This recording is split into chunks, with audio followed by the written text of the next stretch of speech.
guy called Yasir Addae. He made a video, right? I think yesterday. When I was watching the video, I was laughing because I think the guy has issues. Yeah, he has issues, deep issues. I don't know if he's depressed, but I think so. I think he is depressed because I was told he's been lonely for a long time. He's not married. He doesn't have kids. He doesn't, and his crypto business is not doing well, and so on. So yeah, he's depressed. Yeah, he is depressed. I'm not joking. And I'm going to show you why I say he's depressed, because he's the kind of person who isolates himself in the room, write gibberish, use the computer to write gibberish and put it out there and think he's making sense. So I'm going to prove to you now.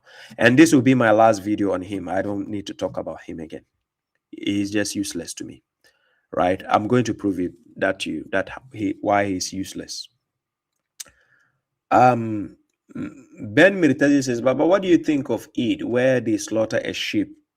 Prices of lambs go up by 100%. Do you think this is permissible? Look, a lot of the things that goes up in Saudi Arabia is fully business. It's not religion. A lot of things, not all of that, but a lot. It's strictly business and not religious. Not about God anymore, right?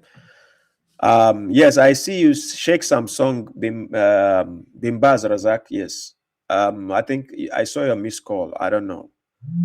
I saw your missed call, but I don't know. So I will call you back later, inshallah. Somebody says, do you think he's married? No, he's not married. Yasir Addae is not married. He doesn't have kids. And I was aware that he did a crypto business and he lost a lot of money by, so he's depressed. Yeah, he's depressed. And so I'm going to prove to you why I said that. Anyways, so if you remember the last video I did on him, this was the invite I extended to him. And you can see I extended this invite respectfully, right? But I'm going to expose why I'm telling you these people are hypocrites, especially the no-ritual people. A lot of them are hypocrites. A lot of them. I'll tell you why. Watch this. Let's squash this once and for all. I want to have a dialogue with you. That's my request. Please, I want to hear a sincere answer from you. Dialogue, yes or no. If you say no, then we move on to the next subject. We just forget you. If you say yes, I will gladly host you, right? So Yasir, I would love to host you. Let's have a respectful discussion. There's no banter. There's no, respectfully. This is how I do. I host people respectfully, right? There's no, there's no beef. Okay, so this was my last statement after I did my video on him. This is my last statement to him, right? And I extended hands, and this guy doesn't even understand when I said I extend my hand for a debate. He doesn't know. He thinks it's a wrong English. He doesn't understand English. And I'm going to prove all these things to you, that he is actually depressed, right?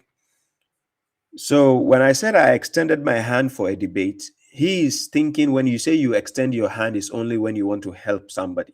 That it tells you he's shallow-minded in understanding, right? Okay. But this was my last statement to him after I finished it. And this guy was just making a video and lying that I'm reacting to a 10 seconds video. The video, dude, it's not 10 seconds. It is not 10 seconds. You did about 9 minutes video, and I did a reaction on the 9 minutes. So it wasn't a 10 seconds video. You are not even sincere and truthful. You understand? Okay. So here in this video, it was me extending the hand for a debate here in this video. That was when I did a reaction on his video, on his 9 minutes video. Is it 9 minutes, 10 minutes video? I did a reaction. He thought I was doing a 10 seconds reaction video. And that is a shallow way of thinking, by the way. But to prove to you the guy is actually depressed, I'm going to play his video so that you see he's depressed, right? Okay. Let's squash this once and for all. I want to have a dialogue with you. That's my request. Please, I want to hear a sincere answer from you. Dialogue, yes or no. If you say no, then we move on to. So I asked him for a dialogue, respectfully. Then I said yes or no. The moment he says no, I have to move on. Like, I don't need to waste my time on bigots, right? It is clear he's an emotional bigot, right? So I don't need to waste my time. So when after touching up this video, I'm moving on to a serious note, right? I don't, giving him an attention was even me taking me backwards because he's a nobody, by the way. If he was a somebody and I was doing a reaction, yeah, it carries some weight. He's already a nobody, right? So I was just doing the reaction to let him know that if you call yourself a believer and you follow the Quran, you don't have the right to attack somebody publicly when you know you can reach out, you can extend hand for a debate or a dialogue instead of doing something publicly to tarnish your other brother's image. And that is mostly what the no ritual group, they normally do. The people who claim there's no ritual, but they keep on doing ritual, they will say, A'udhu billahi minash shaitanir rajim, and so on, who don't believe in miracles and so on. Those people I'm talking about. They are the first to always attack, but when you do a rebuttal and you step on them and crush them, then they come out emotionally. Yeah, he's arrogant, he's insulting, he's this, hey, you cry, Taya. I'm serious. Right? This is how they do. They start crying foul when they are always the first to attack you. I'm serious. I'm serious. We don't attack you. We talk about our things and move on. But always the first to attack us. Right? You call us Sunni 2.0. No problem. You no problem. The Sunnis call us Quranist. No problem. You can give us all the nickname you want. It doesn't affect us. But it makes you look like a fool. Are you getting the point? So this was when I was extending hand. Now let's go into his video to show you that the guy is mentally deranged and he has issues. I'm going to prove that to you. Watch his video. A'udhu billahi minash shaitanir rajim. Bismillahirrahmanirrahim. Hey, so now his logo, he added fire on it. There's fire on his logo. Now he has improved. After some depressive moment of being away, he has improved and added fire. So Yasir with the fire. So this laughing, when I did it, it pinches them to the core. It hurts them. I'm not joking. It hurts both the mushriks, the no ritual, whoever. It pinches them to the core because they don't have the balls to have a live dialogue. And when they come, you see their heebie-jeebies in a live dialogue. It's obvious. They are not competent enough in the head. So I'm going to show you. A'udhu billahi an nakuna minal jahilin. So he's doing his usual ritual of reciting A'udhu billahi. This guy doesn't believe in miracles, by the way. But I don't know why he has to even do rituals and say A'udhu billahi. What is he speaking the magic words? According to them, these are magic words. He's saying all these magic words. I don't know what he wants God to protect him because I thought he doesn't believe in miracles. So speaking these magic words, what does he have to do? So these magic words will protect him. Yeah. Yeah, that's what they say. The no ritual group, they say when you say these things, they are called magic words. Yeah. But this guy, I think his no ritual is this thing. It hasn't gone deeper into his blood. So, and you see his crypto screen on the this guy advertises because he does crypto business. He lost about 1 million. How many? Is it 1 million? Is it euros or dollars? He puts by leveraging. So he's now on bankrupt. Yes, he's indebted. By the way, he's depressed. So he's facing all these issues. He's based in Dubai, right? He's in Dubai. So let's go. Salamun alaikum. Hey everyone, hope you're all doing great. So check this out.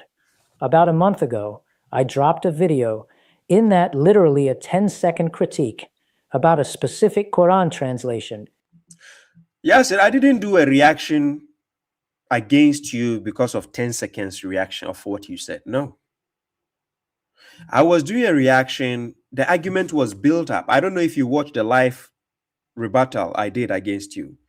Your video, if not because I don't want to give you too much attention, I will have played the video in full here for people to see. Your video is about 10 minutes long. 10 minutes long. So I did a full reaction on a full video. I didn't do a reaction for the 10 seconds only remark you did. It was a build-up issue. So it wasn't like I just heard you do 10 seconds because you are a nobody to me. Are you getting that point? Among the no rituals, I've seen who the like of you, Megamind, Hamza Malik. I've seen all of you. So it is not you who will make a comment for me to trigger me. No, I was only reacting based on when I asked somebody to extend hands to you by, asking you if you could come out for a dialogue, and you denied. So this video is going to expose your agenda in the head, to show you that you guys speak against me pure out of jealousy and hatred. And I'm going to show that, right? Jealousy and hatred. And God will keep putting me up there. Yes. And you guys will be on the tail, start trying to pull me back, but it will not work. So I'm going to show, out of the pure hypocrisy and jealousy you guys have, from this video you just did, I'm going to prove to you something. 10 seconds. And in response, the author of that translation had a complete 4.5 hour emotional. So this is where he says, I did a 4.5 hour over 10 seconds. No, go back and watch the video again. You did about 10 minutes video. And I even showed people how you don't even know the words in the Quran. Haraba, you say hadaba. You are even using the AI to speak for you. It shows you cannot even articulate your words properly. That's why you are using the AI to speak for you. Right? So I didn't do 4.5. Look, go throughout my reaction videos. When I do a reaction, I can bring somebody's video for just 2 minutes long, and I'll do a long session, because that is not the only person I'm going to speak about. I'll speak about multiple things. You go to my video, go and read the time codes. Go to any of my recent videos, read the time codes of my videos. You check the time codes. I do multiple topics in a package. Me bringing one video to talk about doesn't mean that is the sole video I'm going to be addressing. No. So I take multiple issues. So whoever has watched my reaction video against you, I brought multiple of your videos, multiple videos of yours to tackle. It's not the 10 seconds I reacted upon. That's how shallow-minded you are. But anyways, let's continue. Salam Alajat Al Mahmoud, I see you. Emotional meltdown on his live stream about me. 4.5 hours. And besides, I also had callers calling in, and we drifted the conversation to something else. Don't think you are that important. And I'm going to prove to you that you are not important at all. You understand? In that video, he pushed this whole narrative that he extended a hand to invite me to a debate, and that I basically ran away. First off, just yes, you did. Because before I did my reaction video, I never did any reaction video on you. Before I extended hand for a debate. So through somebody who came to me and say, I can politely go to Yasir to actually ask, yes, I never did any reaction. I never even spoke about you publicly. That was when I extended my hand for a debate. And then you refused. And now you are going to show the reason why you refused. And look, Baba Shrib, God is on my side. I always bring the receipts. God is my witness. And now the hypocrisy is going to be exposed. And you are going to see the agenda you guys have in the head. That's why you have always been scared of a dialogue with me, one-on-one. Yes. Let's continue. Basic English level, extending a hand means offering someone help. This guy is stupid. Extending a hand stops there is different meaning from saying I extended a hand for a debate. Even a basic AI knows this. More than, like, you are kaput in the head with all the crypto. By the way, when I say kaput in the head, he gets offended. He's going to talk about it. He's offended when I say kaput in the head.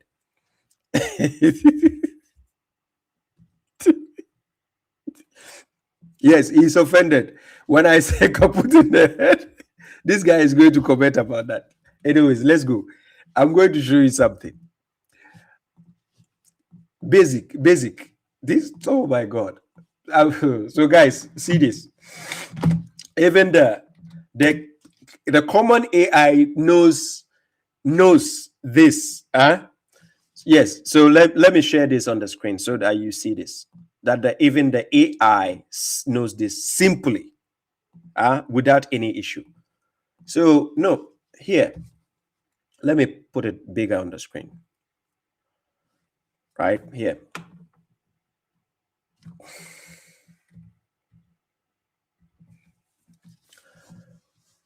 So here, I asked the AI, can I say I extended my hand to you for a debate? Can I say that in English? Is it allowed to say that in English? I extended my hand to you for a debate. Now listen what the AI said. It says, yes, you can say it, and it is correct, natural, and clear English. I extended my hand to you for a debate. It reads smoothly and carries the meaning of offering an invitation in a respectful way. There's nothing wrong with that English. Had I said I extended my hand and stopped there, then it has a different meaning. But I extended my hands to you for a debate. It also carries a different meaning in English. Yes, but Yasir, this proves to us that you are shallow-minded. And when I say kaput in the head, I will keep repeating kaput in the head. Your brain is from Temu, actually. I know you are offended by what I say, but that's correctional officer. I come with you. When you slap me once, I slap you double. So here, let's go back to the emotional bigot. Not demanding they debate you. But honestly, let's just get the facts straight on how this actually went down. He never personally invited me. Hey!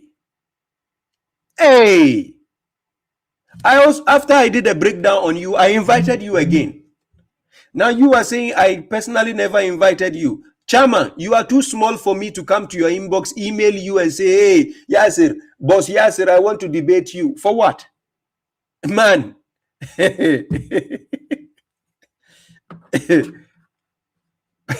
And this guy is going to use the word academic. And to show you that he doesn't even know what he's saying. He's depressed. You watch. What actually happened is some random viewer left a comment. It is not a random viewer. It is somebody you know and I know, and he came to you. It was, don't say random. You are kaput in the head again for saying random. On my channel saying, hey. So I'm going to show you something from this video of his. This. Now, ladies and gentlemen, to show you the clear hypocrisy such people have against me, I'm going to show you something. The clear hypocrisy this kind of people have against me is going to be exhibited in this text. Right? Now, pay close attention. I asked Baba Shoaib if he'd dialogue with you, and he said yes. I hope you do it, because some topics are itching my brain. Look, that is not a proper academic invitation. Academic invitation? Hey, ladies and gentlemen, academic invitation? Is this guy working for a university or a college? Guys, because of the crypto screen he put, he thinks he is academic professor or something. He says this is not the way to academic approach. Are we doing academic something here? Yasir, this guy thinks highly big of himself. He's thinking he's a guru. That's why I use the crypto guru for him. Yeah, he sees himself as a big guru. How do you want to be approached? And he says academic invitation. Are we going for any education in school?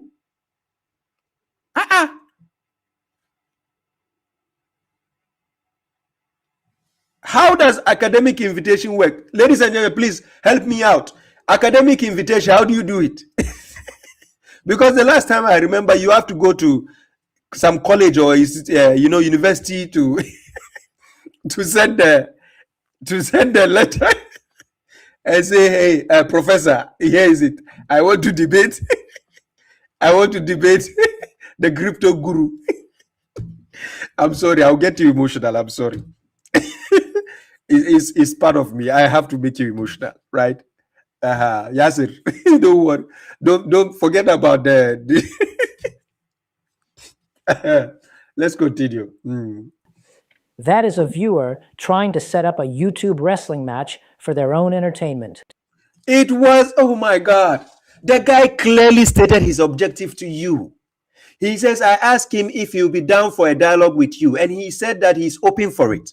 I hope you will be open for it, because some topics such as timing of Ramadan and the ritual prayer are itching my brain. Look, the questioner clearly showed his concern. He didn't tell you, hey, we need a showdown, a wrestling match to be entertained. That's not, look, the person came to you respectfully.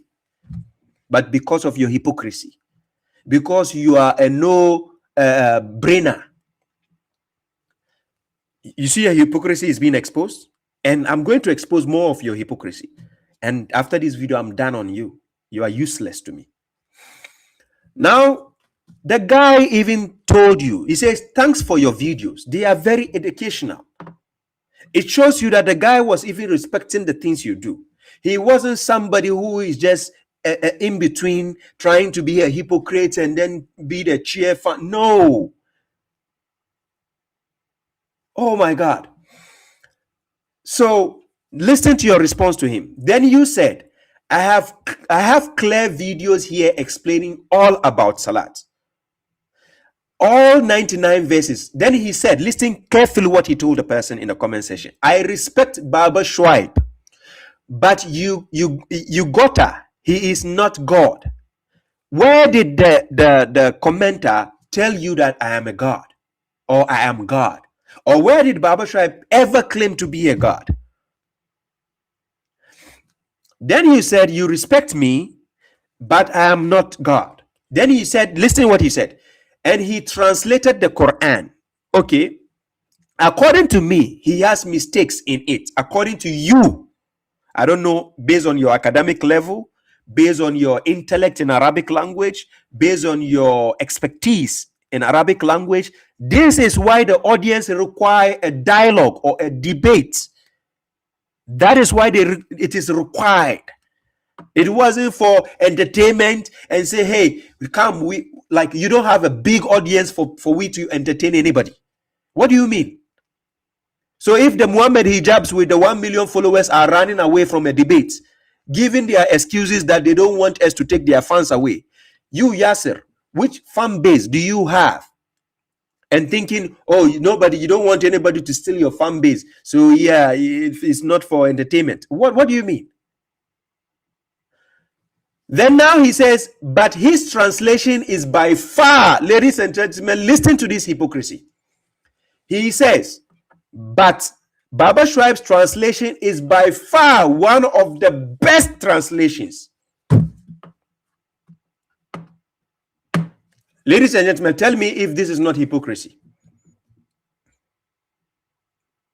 Please, tell me if this is not hypocrisy and coming from a hate, when this person will now turn back again and say ill things against you. He wrote in his comment, he says, but Baba Shuaib's translation is by far, not just best, by far one of the best translations. Ladies and gentlemen, you are reading the comment of somebody who is having a mental breakdown of what we call bigotry. Yes. He's depressed.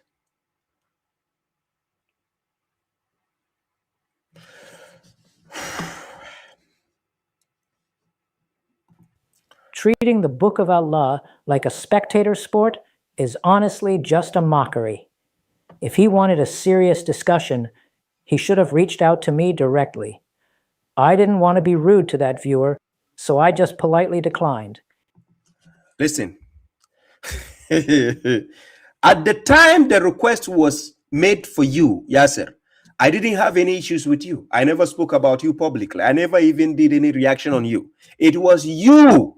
After these comments, you went again to contradict yourself. That is why I reacted. Yes, because what is a hypocrisy? You guys will lay behind and say you are no ritual, no believing in miracles, no believing in spooky spirits. Then again, we claim we are Quran alone followers. We pray. Yes, we do salah. We pray to God. We observe Siyam. We do certain rituals. We are not telling you rituals are the only things that determine a believer. No. There is a physical aspect of doing righteous works in the community and so on. Then there's a ritual aspect, which is the spiritual aspect that is needed for your everyday life, because people can attack you spiritually. Yes. So you need that aspect to secure yourself. I've seen people who have gone to hospitals and the doctor will use every x-ray machine to check. They don't find the sickness, but you can physically see the person is sick, but the machine cannot detect that. We call it spiritual attack. You don't believe in miracles. You don't believe in spirits. You wait when that attacks you. I don't know if you are attacked already because you lost your crypto money and then you are depressed. You have never been married. You have never had kids. So I don't know where you are heading to, by the way. So maybe if God is going to give you a child like the way he gave to Mary, I don't know, maybe. But let's continue. And even this translator admitted in his video that my refusal was super polite. Yes, your refusal not to do was polite because I didn't see any insult. That is what I said. I have to be just. Look, Baba Shrive, I'm sincere with the comment I pass on things. Just because you can see me sometimes coming off as harsh doesn't mean I'm not sincere. We are all created differently. This is the way I approach things. If you don't like it, go and bend the sea. But if you step on my toes, you will never like me. This is who I am. Yeah.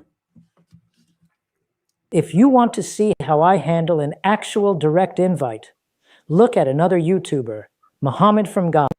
Then after I did a reaction video on him, few days later or weeks later, he approached Muhammad from God. He approached Muhammad from God. And he approached Muhammad from God from the comment section, ladies and gentlemen. It wasn't from email. It wasn't from academic letter. Academic invitation. No. He approached Muhammad from God from the comment section, ladies and gentlemen. The same YouTube comment section, somebody approached you. You use the same, ladies and that is academic, by the way. Academic approach. Wallahi, this guy is depressed. I'm not joking with you. Hey, Yasir. So, ladies and gentlemen, he used the same academic, so-called academic invitation. He approached MFG on his YouTube comment section.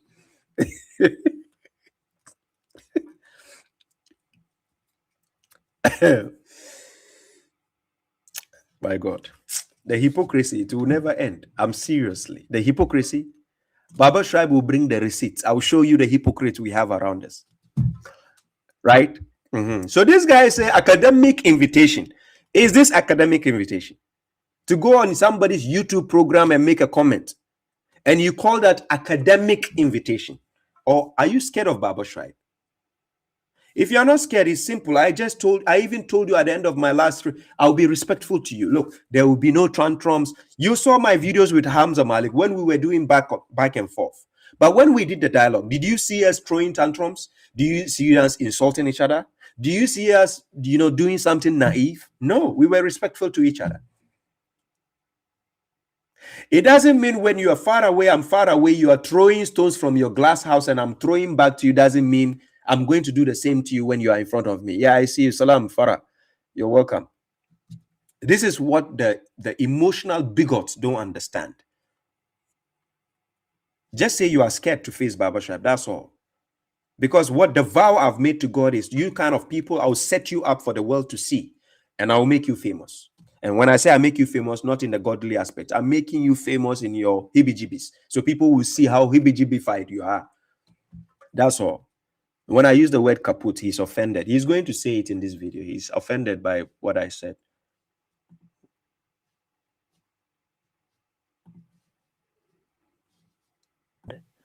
I left a comment calling him Sunni 2.0 because he was literally making videos teaching traditional physical wudu rituals and trying to force them into the Quran. So you went on Muhammad from God's video to even leave a comment, and then by leaving the comments, you even call him Sunni 2.0. So is that academic approach? Is that a respectful approach? Hey, this hypocrite, I don't understand how their brain works. Seriously. He's a certified hypocrite. That is no doubt. He is. There's no doubt. Hmm? Exactly. If you don't pray, exactly. That's the point, Momade. Yes. And I'm saying they are depressed. People don't understand why I'm saying that. One day when I have a discussion with them, I will show you how depressed they are. He replied directly to me and challenged me.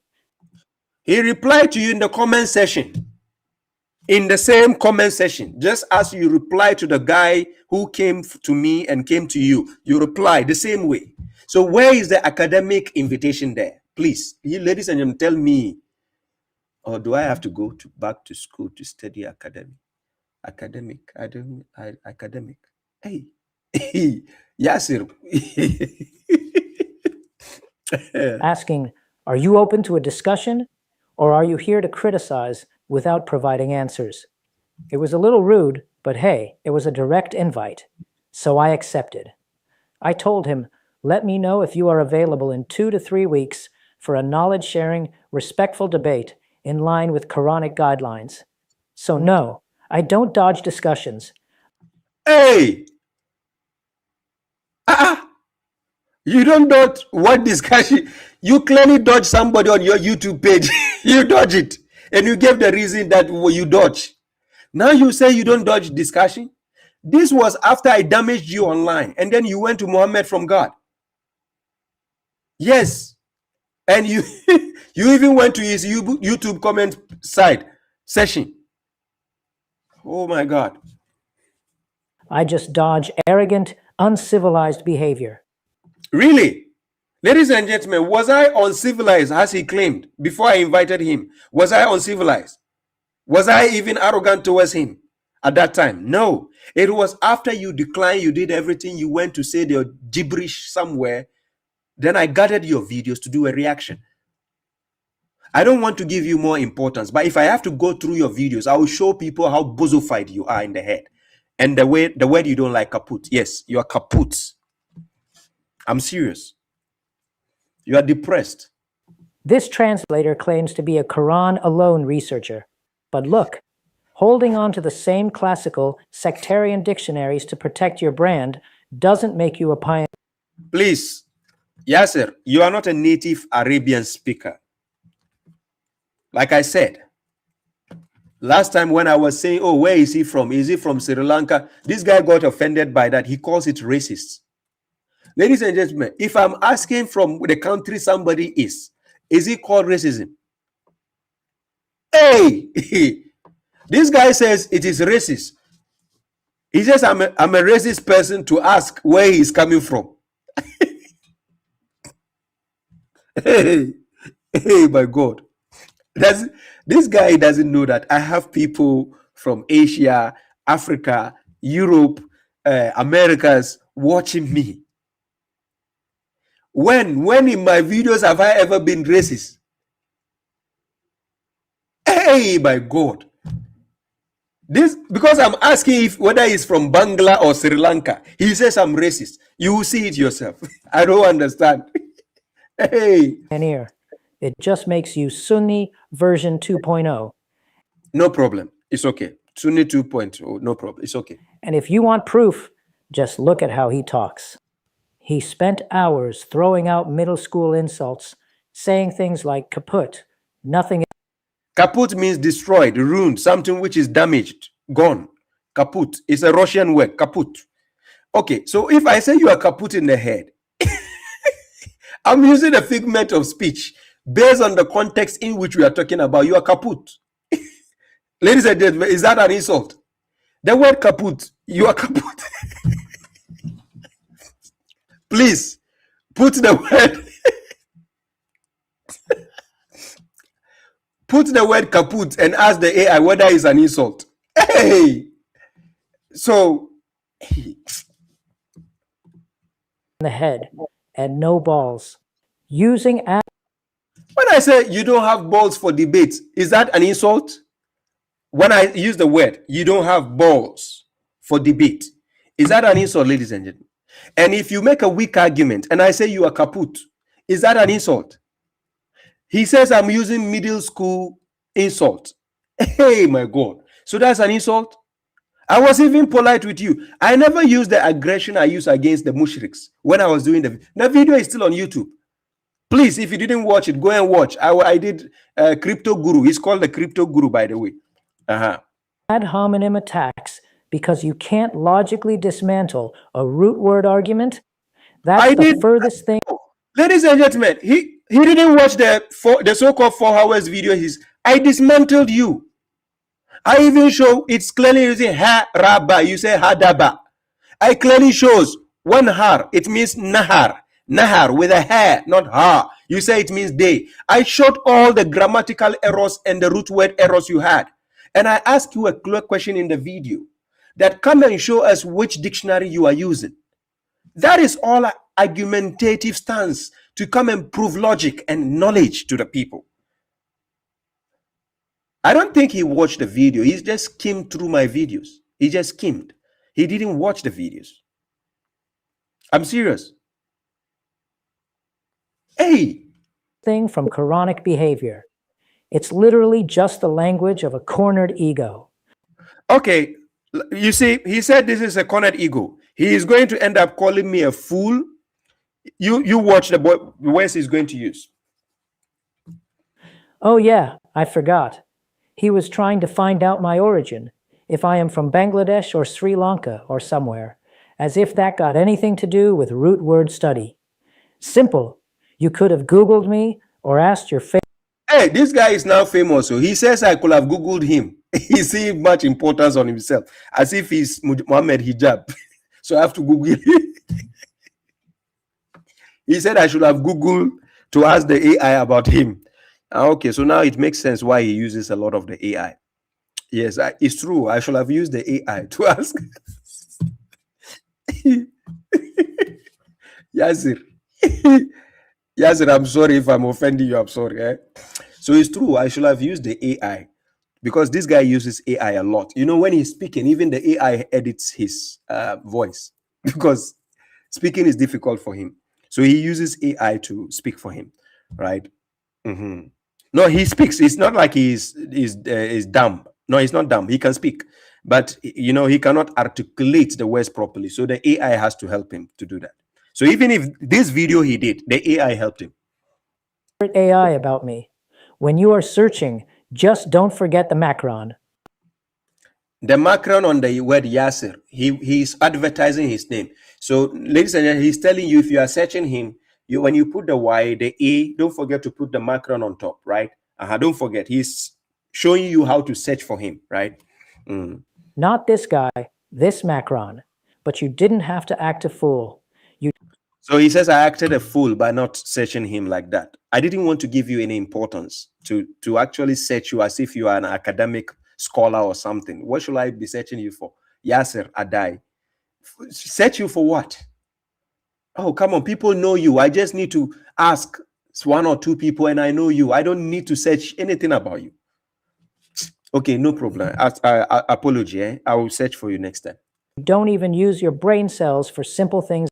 Thank you. So he goes up insulting and say, I don't use my brains. Somebody who is claiming to be a saint, all of a sudden now goes on an attack mode. He calls me a fool. I acted a fool, and then I don't use my brain cells. Hey, this guy is holy. He's supposed to be holy. It's not insulting.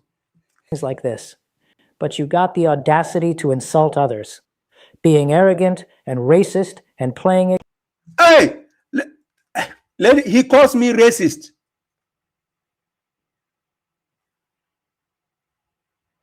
If you call me arrogant, fine, it's okay. Because Abraham, people will look at him as arrogant when he destroyed the idols of his people. He faced the king. Yeah. Solomon, people will classify him as arrogant. Yeah. Yeah. You know, Moses, Pharaoh will classify him as arrogant. And remember, one of God's name himself is Al-Mutakabbir, the arrogant himself. But according to God in chapter 7, verse 146, if you are arrogant without justification, if you are arrogant without right, then you are guilty. Just like Iblis was arrogant without justification. He was arrogant without the right. So according to God, chapter 7, verse 146, if you are arrogant without right, yes, then there's a problem. So God himself, his name is Al-Mutakabbir. Chapter 59, verse 23, 22, 23, 24. Go and check it. One of his names is the arrogant himself, overbearing. But he does it with justification. So try to understand certain words and why they are used. Baba Shuaib, my opponents will always classify me as arrogant. Coming from the Sunnis, the pagans, the mushriks, you name them. There is no ritual, they will always classify me as arrogant. Challenge accepted, no problem. You understand? The prophets of God, messengers were all called the same by the opponents. He is arrogant, he is this, no problem. Ignorant will not change the fact that you have copied the Sunni translations. Ladies and gentlemen, if I have copied, how did I end up having one of the best translations so far? He said I copied the Sunni's translation. And this hypocrite goes on to say I have one of the best translations so far. Hey,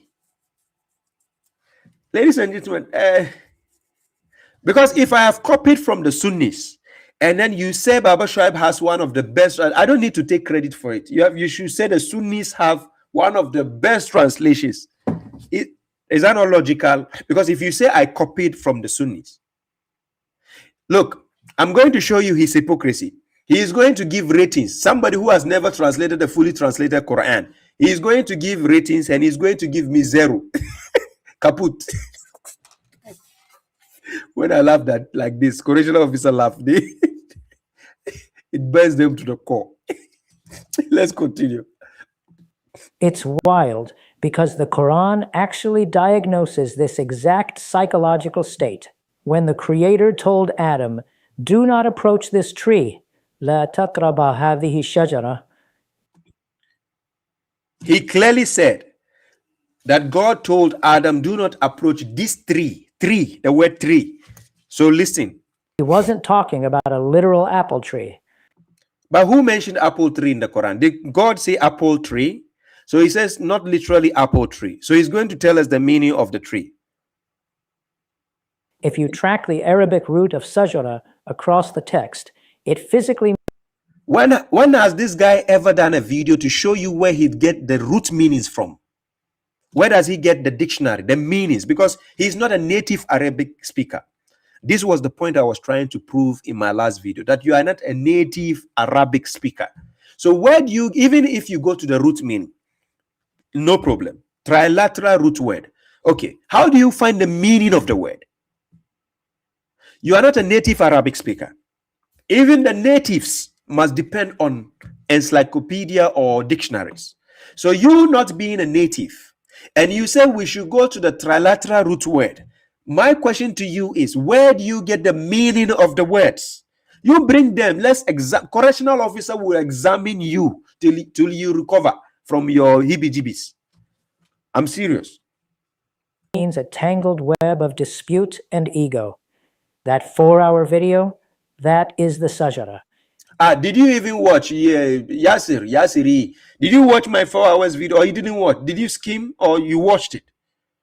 Because if you watched it, I don't expect this reaction. I thought you are coming to do a rebuttal to say I was wrong. You didn't do a rebuttal. You just came. Blah, blah, blah, blah, blah, that's all you are doing now. And then after that, you gave ratings. Come on, you don't know how to do rebuttals. That's not how to do rebuttal.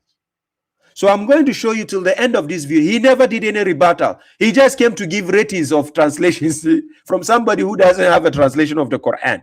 And I showed you even one verse he couldn't translate properly. And he doesn't know the difference between singular and plural. This is the guy giving ratings on the Quran. It is just a tangled web of sectarian ego. And I'm not stepping into that tree. I fly solo. Surah 21:18 says, بَلْ نَقْذِفُ بِالْحَقِّ عَلَى الْبَاطِلِ. We hurl the truth against the falsehood. فَيَدْمَغُهُ. And it crushes its core. فَإِذَا هُوَ زَاهِقٌ. leaving it to evaporate. So instead of wasting 4 hours on YouTube drama, let's actually hurl some structural truth. Let's get back to the map. Today, Guys, whoever watched my video, apart from me putting Yasir on my screen,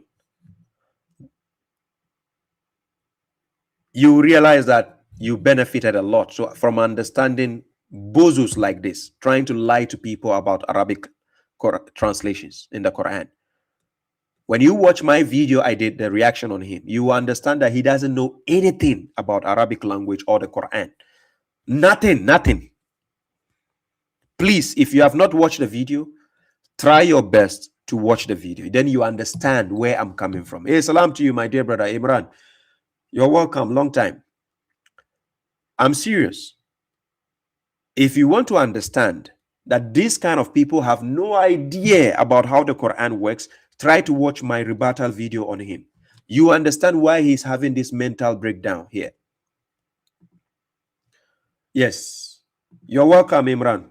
Welcome. I am putting the major English translations through a strict 10-point test. 0 means Sunni or Sunni 2.0, and 10 being pure Quran alone, Hanifan Musliman. We're looking. Guys, don't forget, in the beginning, he says, I have one of the best translations by far. I'm going to show you the jealousy and the hypocrisy. The jealousy and the hypocrisy. You know the word hasad? Hasada. Min sharrin hasidin is a hasad. This hasad, envious, jealousy. I'm going to prove to you right now. He's going to give ratings, and he's going to give me ratings 0 for my translation. Somebody who said I have one of the best translation so far. One of the best translation by far. He used the word by far. Okay. He's going to give me ratings. You're going to see the ratings he's going to give me. At 7 highly manipulated verses, focusing on the exact root words that translators constantly abandon for traditional myths. Let's see who is actually doing the homework. Test 1, Surah 22:40. 2 words, 2 points. All right, the target words here are biya'un and salawat. In this verse, God warns that if oppressors aren't repelled, foundational structures will be demolished, huddimat. The root of biya'un is trade or commerce. The root of salawat is a system of connection. So in a physical infrastructure context, this means centers of commerce and centers of connection, like parliaments. Sahih International. Guys, are we doing politics here? So, ladies and gentlemen, the parliaments, is that where the names of God are commemorated? Centers of parliamentary. Hey, oh, this guy. Quran chapter 22, verse 40 is talking about places where the name of God is commemorated, right? Mentioned and commemorated. This guy is talking about centers such as parliament houses, parliament centers. So these parliament centers, they commemorate the name of God.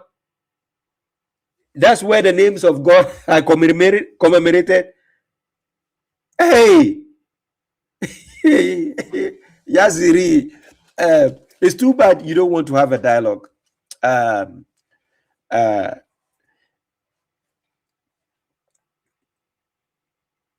You understand? Let's continue. Translates them as churches and synagogues. 0 points. The Sunni 2.0 translator translates them as churches and oratories. So, by the way, ladies and gentlemen, when he says the Sunni 2.0, he's scared to call my name. He doesn't want to now say Shuaib, Baba Shuaib or Shuaib Abdullah. No. So he's calling me Sunni 2.0. That nickname is nice, because the last time I checked, the Sunnatullah, Sunni, we always tell the mushriks that the Sunnah of God is the Sunnah.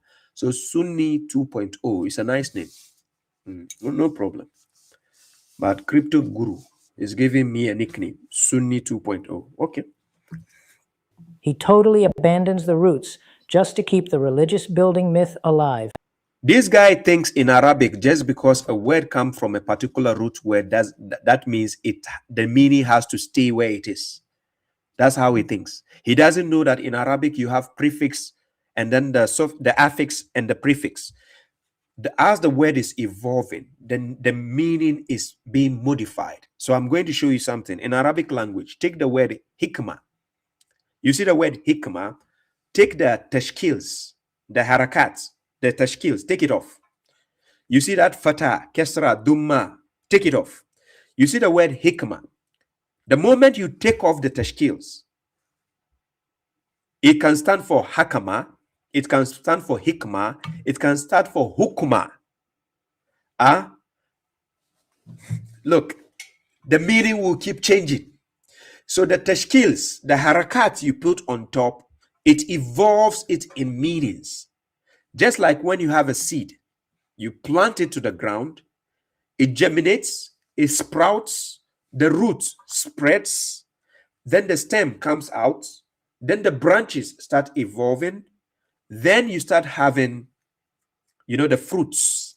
But guess what? The fruit, when they come out, some are ripe and some are not ripe. Some get destroyed and some still get, eaten. That is how words work. So when you take a word, it can come from the same root word, but they have branches. So you look, I was telling one guy who was proud of knowing Arabic language, I said, you don't know, he doesn't even know the difference between a verb and a noun in Arabic, but he's claiming he speaks Arabic. I said, don't look like a fool in front of the correctional office.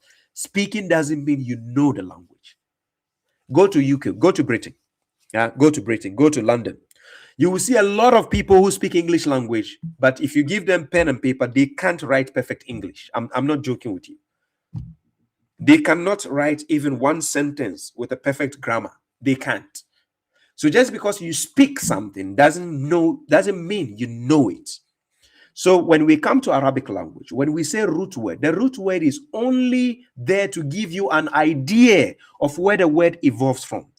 But it doesn't mean the meaning stays the same always, just because it's coming from a root.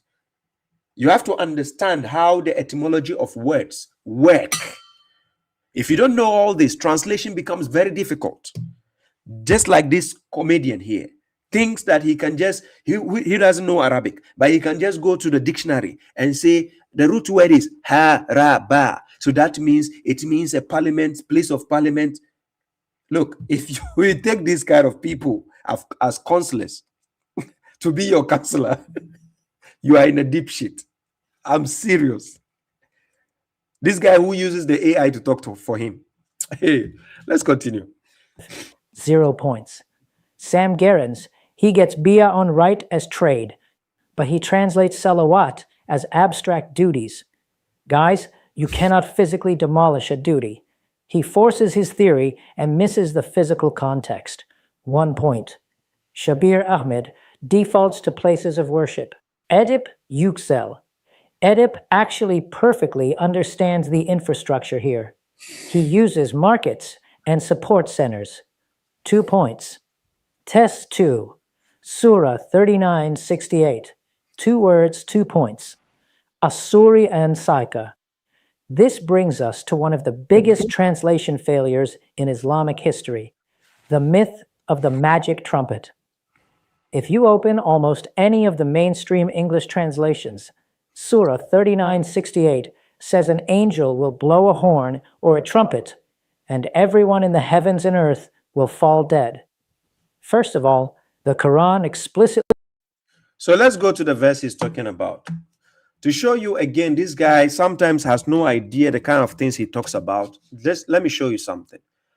I did a rebuttal on him to show you that he translated it wrongly. So now he was scared to bring it on the screen.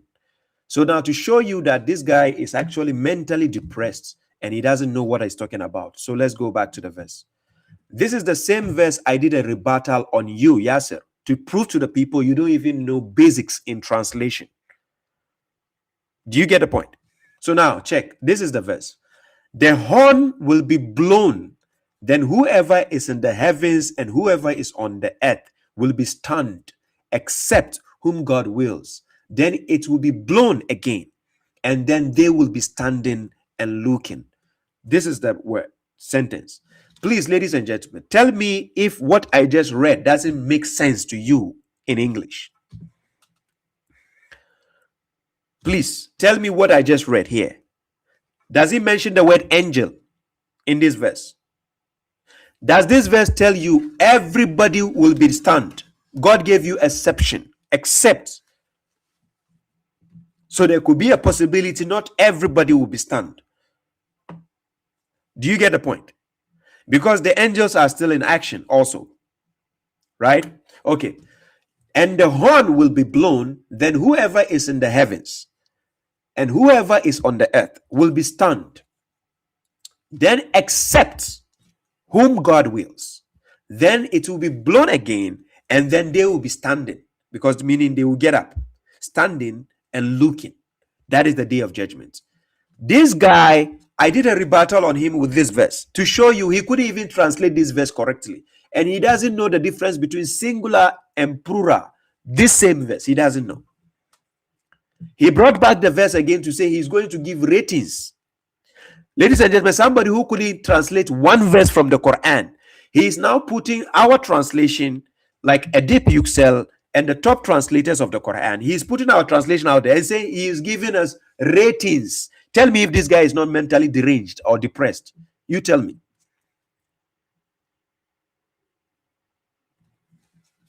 Chapter 39, verse 68. That is the surah. Surah to Zumar. Now listen to this comedian.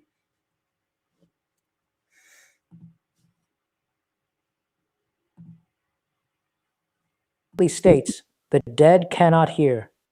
Second, giving the creator or some invented angel physical lungs to blow oxygen into a brass musical instrument is pure mythology.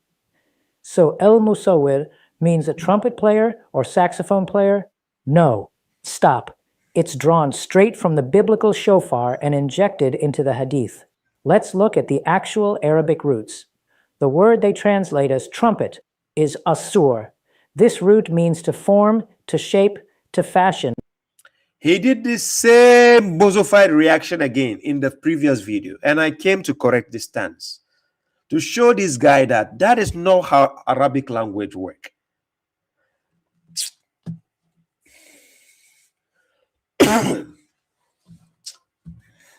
Or a physical structure.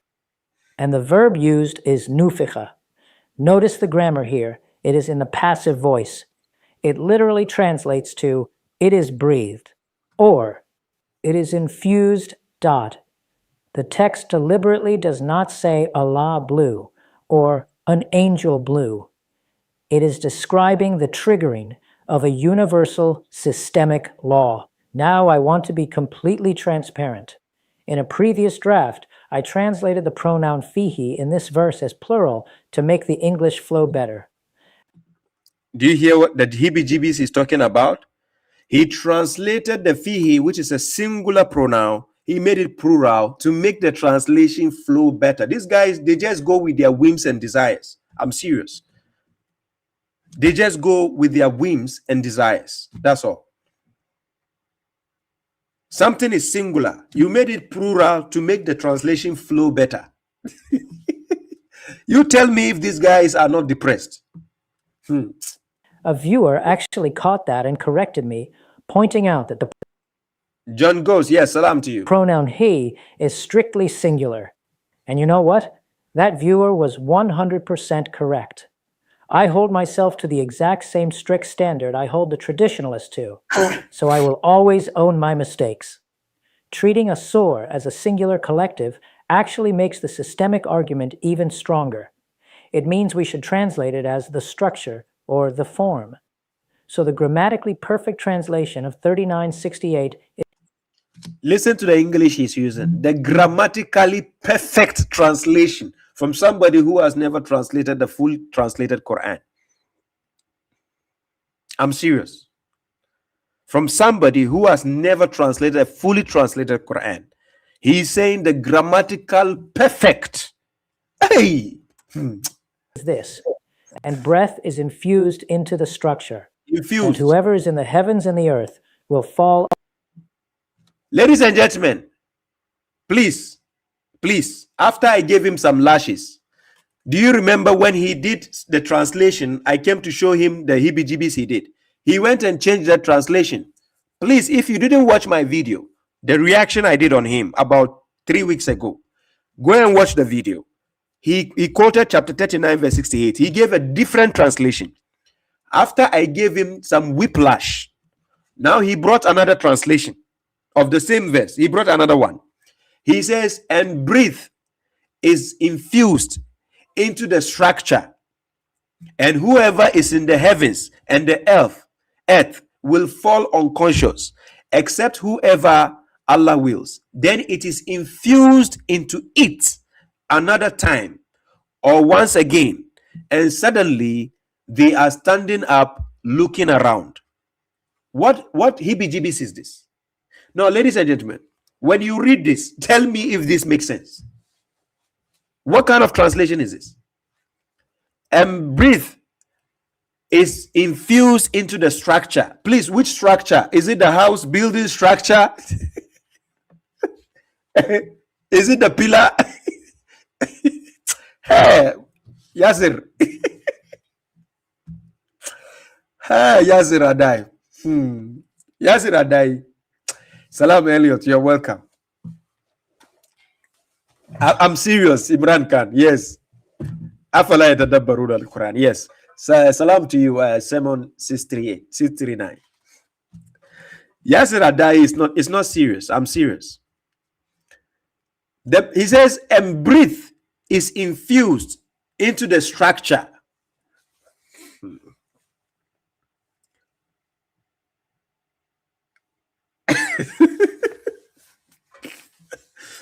I cannot take this guy seriously. I'm serious. like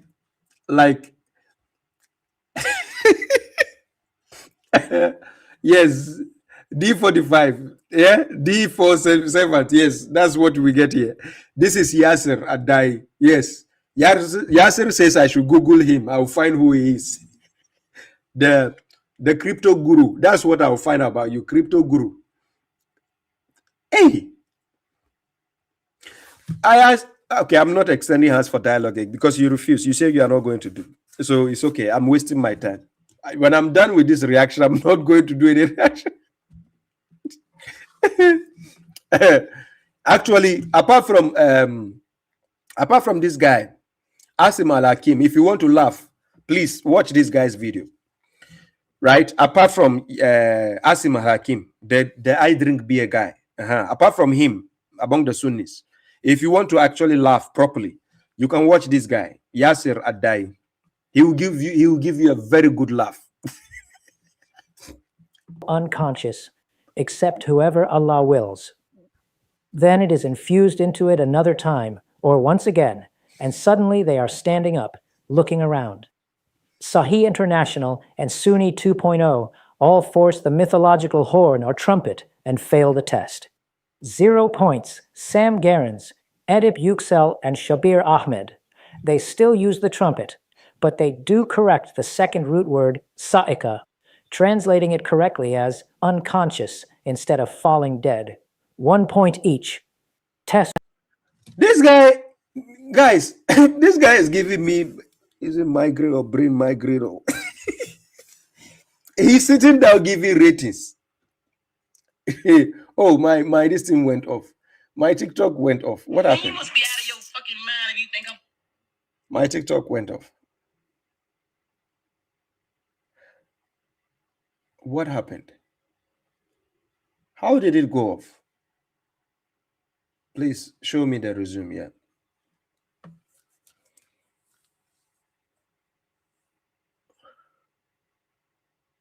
Yeah, guys, sorry about that. It disconnected. I don't know what happened. It just restarted. Yeah, it just restarted. I don't know what happened, right? Yasir Addae, I don't know how his brain works. He's giving me migraine. Yes, Pac-Man, he's giving me migraine 2.0, 2.0. I'm serious. Somebody who doesn't have his own translation, right? Who couldn't even translate one verse correctly. And this verse, I crashed him last time. He went and changed the translation and came back. Before he says into forms, he made a plural form. He makes the word sur in plural forms. He doesn't even know the singular and plural. Now he changed the forms. He says the structure. Please, if you are talking to somebody who doesn't know the Quran, and you said the breath is infused into the structure, please, it's not. Are you not building a house? Because that is where you infuse the pump action into the structure. And this guy is sitting here giving ratings. And he gave me 0, by the way. He gave me 0. And he gave Sam Gerans 1. And he gave, let's see. 3. Surah 1082, one word, 1 point. The target word is wanhar. Traditionalists. I corrected him again. I said wa is different from anhar. The wa is a conjunction in between. Wa is end. Then it comes to the nahar. The nahar, he says the upper chest. That's what it means. He says it doesn't mean slaughter or anything. So it means the upper chest. Yeah. According to Yasir Addae. Yes, thank you very much. Ziad Mahomed, he says member for 19. And indeed, among them is a group who disturbed the book with their tongues to make you consider it is from the book, while it is not from the book. Yes, Quran chapter 3, verse 78. The people of the book did the same thing, and people of today are repeating the same thing. So you have people like Yasir Addae claiming, oh, we have to go to the root word of the Arabic language, and yet they don't tell us which dictionary they are using. Translate this as an instruction to slaughter or sacrifice an animal. But the Arabic root, nun ha ra, has nothing to do with butchering sheep. It physically means the upper chest, representing standing tall, facing forward, and standing your ground. Fasalli li rabbika wanhar means standing your ground steadfastly for your Lord's system. The reality, every single translator, Sahih, Sunni 2.0, Edip, Shabir, and Sam, abandons the true root and falls for the sectarian invention of sacrifice. 0 points for everyone. Test 4, Surah 56:36. One word, 1 point. The target word is ibkaar, describing paradise. The root means a pristine or fresh state. Sahih, Sunni 2.0, Edip, and Sam, they all keep the hypersexualized traditional translation of virgins. 0 points. Shabir Ahmed breaks the sectarian mold and translates it beautifully as unparalleled virtue. 1 point. Test 5, Surah 2, 142. One word, 1 point. The target word is Qibla. The pure root means a focal point or ideological standard of acceptance. Sahih and Sunni 2.0 treat it as a physical compass direction toward a black box with black stone in Mecca. 0 points. Pure shirk. Edip, Shabir, and Sam Gerans all reject the physical direction and translate it as a focal point or direction of focus. 1 point each. Test 6, Surah 24:31. 2 words, 2 points. The target words are humor and juyub. This verse commands women to draw their covers, humor, over a gap, a pocket, a cutout, or an opening or cleavages. Juyub. The Arabic words for head or hair are entirely absent. Sahih, and to wrap their head covers over their chests. They literally insert the words head and wrap into the translation to keep the Sunni dress code intact. 0 points. Sunni 2.0. Their breasts, Edip, Shabir, and Sam Gerans. All 3 translated strictly as drawing covers correctly. But Sam got the second word incorrectly as cover over their bosoms. Edip and Shabir get 2 points each. Sam will get 1 point. Test 7, Surah 4.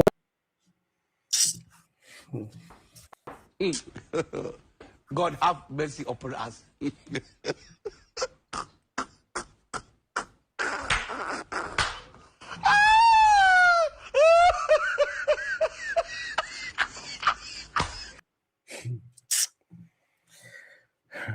4:3. One word, 1 point. The target concept is Malakat Aimaanikum. The root means those bound by contracts or oaths, not sex slaves. Sahih Sunni 2.0 and Sam Gerrans translate it as the sectarian code for slaves, what your right hands possess. 0 points. Edip Yüksel corrects it to contracts. 1 point. Shabir Ahmed corrects it to oaths. The math doesn't lie. When we apply a strict, uncompromising root word test, here is the harsh reality of the final scores out of exactly 10 points. Sahih International, 0-10. The Sunni 2.0 translator, 0-10. Rejected. I really want you to let that sink in. So, Under a ladies and strict gentlemen, root word test, somebody who couldn't even translate one verse correctly in the Quran, one verse, he couldn't translate it correctly. He's giving ratings. He's giving rates. Yeah, salam to you, Imran Khan. Have a good night. Best wishes to you. He is giving ratings on the Quran. So he gave me 0/10. Somebody who said my translation is one of the best one by far. By far among the best. He's giving me ratings and he says 0/10. Hey, hey, Yasir, may God forgive you for lying to that. That means you lied to that commenter when he was asking you, and you ended up telling him one of the best by far. So that the same commenter will see you giving ratings, and you are giving the Great Quran 0.10. He will be like, hey, then Yasir, or maybe bipolar version. You know, it's people with bipolar who normally do this, right? A bipolar person will do this.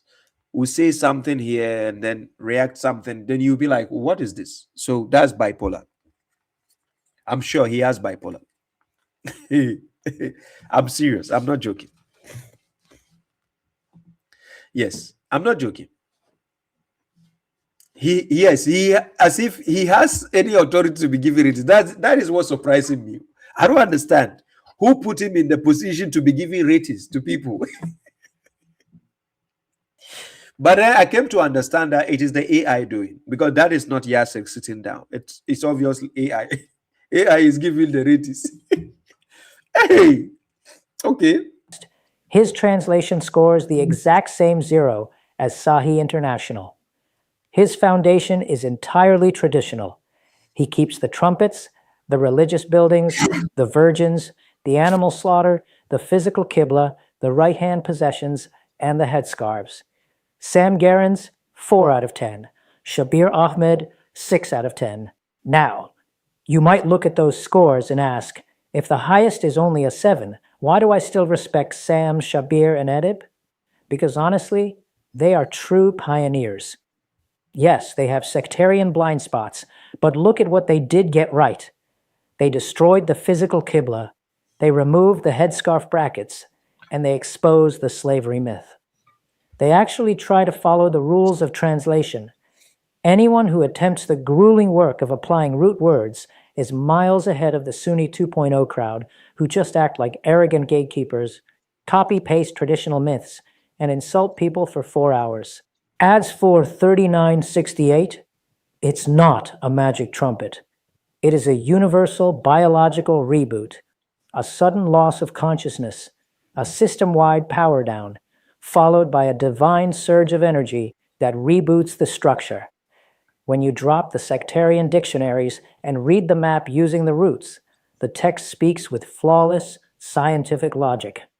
I'm going to keep reading the map. I'm going to keep standing my ground. Ana nahirun lillah. If fixing a broken translation takes you 4.5 hours of name-calling to recover from, you aren't defending the text, man. You're just defending your ego. Do your own research. Read the map yourself. I'll catch you in the next one. Salamun alaikum. God have mercy upon us.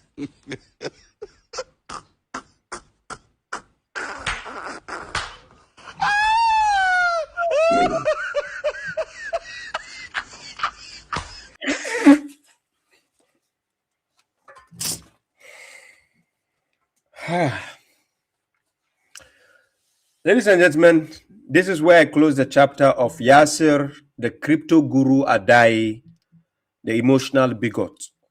I need to close his chapter. I cannot take him seriously anymore. Right? Yeah. Never. I was thinking he was going to do a rebuttal from my video that I did.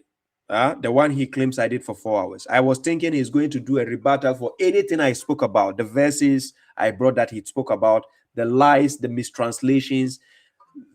This guy says Mihrab is the war office. It is the office of war. Mihrab.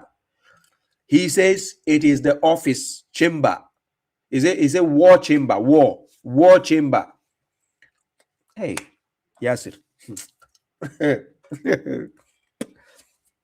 If this guy happens to be the guy Muhammad Hibijibis met to do a dialogue with, I swear to God, Muhammad Hijab will tell all the Quran alone followers that we are mentally deranged.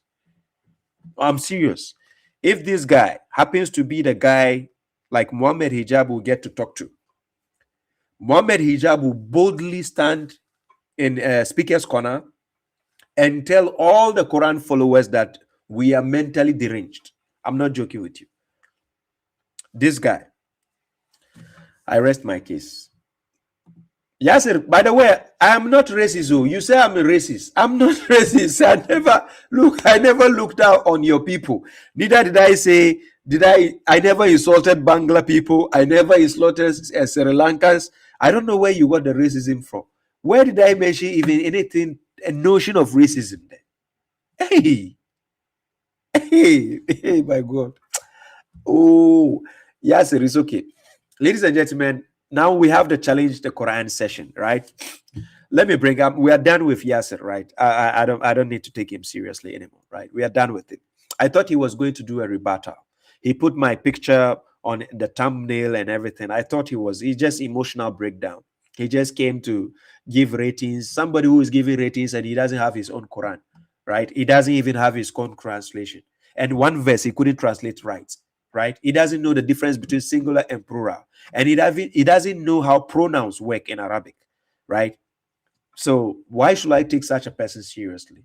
If this guy with a shallow mind is giving me ratings, well, it's okay. Let's let him be. He's depressed, right?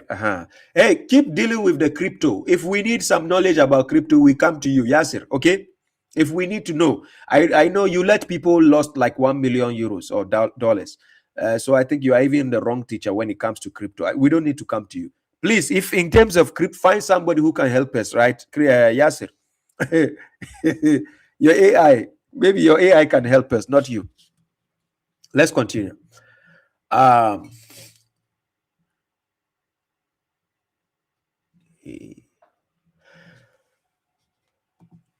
Now, Momade Pedro, he's not part of our community. He said he flies solo. Listen what he said. He said, I fly solo. Yeah, he's not even part of Quran Alone community. He said it in his previous videos and this video. He said it. I fly solo, he said. So don't even mix in with us. He's not part of us. We don't know. We don't need heebie-jeebie-fied people. Like, he has too much heebie-jeebies. When I said kaput, he said, yeah, it's an insult. So he's kaput, yeah. Anyways, any questions I missed, do not let this guy represent us. It's obvious. He cannot represent us in any way. No. Let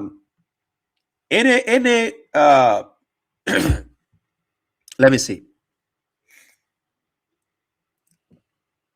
Oh, we have people in the comment section who are sending the request. Wow. There seem to be a lot of people. Let me see. Who can I bring first? On the queue, we have...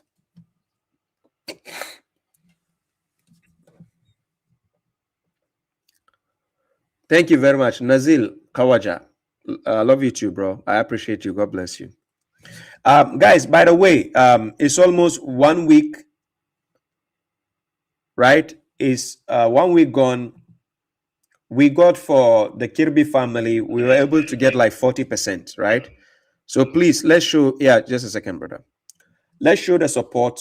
We are almost at the 40%. Let's get it to the 100% for her to be able to make the memorial stone for her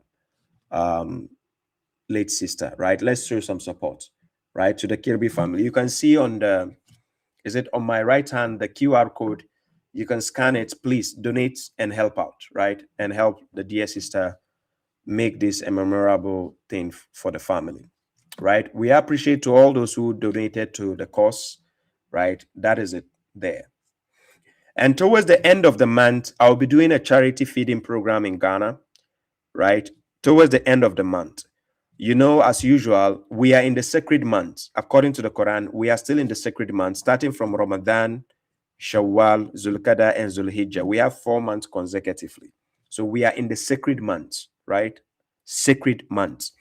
So yes, let's use this to make an effort to, you know, to appreciate God. One thing I want you to pay attention is within these sacred months, if you are not planning to do any Hajj or sacrifice, animal sacrifice, then you can fast for 10 days, right? This is the fasting mentioned in Quran chapter 2, verse 196. That is, if you go for Hajj and you couldn't do the animal slaughtering, you can fast for 3 days over there and 7 when you return. And likewise for those who are not attending the Masjid al-Haram, if they don't do any sacrifice, yes, 10 days, right? So during this time, you see, it happens to be in the same month of Hajj that some of these mushriks will celebrate the Eid, the animal sacrifice. It exists in Islam. However, not in the same days they are put in, and then they will say they will do it on the day of Arafah. They will tell people to do 1 day of fasting. It is not 1 day of fasting. Nowhere in the Quran does it say on the day of the Arafat somebody should do fast. It doesn't say anywhere. God actually gave 10 days of fasting according to Quran chapter 2 verse 196. That is, if you couldn't do Hajj and animal slaughtering, you can do that fasting for 10 days within the month, the sacred month, right? A lot of people don't pay attention. They have no idea what the sacred months are, right? So we are still in the sacred months, so pay close attention to that, inshallah, right? Yes. So ladies and gentlemen, you can donate to support the cause for memorial stone to be built for the late sister. Thank you. We have a caller from TikTok. Your name and where you're calling from?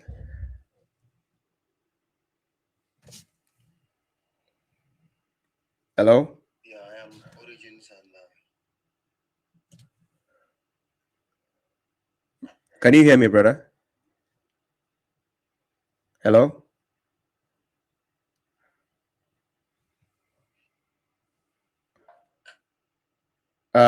Just a second, brother. Just a second. Just one second. yeah, good evening. Good evening. I can hear you. Just a second, brother. I want to connect something. Just a second. Bluetooth connected. Yeah. Can you speak up? Origins and light. Can you speak Yes, up? good evening. How are you? Can you hear me? Yeah, now I can hear you. Salam to you. Your name and where you're calling from? Yeah, walaikum salam. I am from Italy, Yeah. and I am a Muslim, and I have some things to ask you. Sure. Yeah, I want to understand. I want to know from your perspective, like the chosen people, like the prophets and messengers. And in this case, we talk about Prophet Muhammad sallallahu alaihi wasallam, because he is both prophet and a messenger. Mm-hmm. So, what exactly should people follow from him, and in what ways do these special people receive inspiration?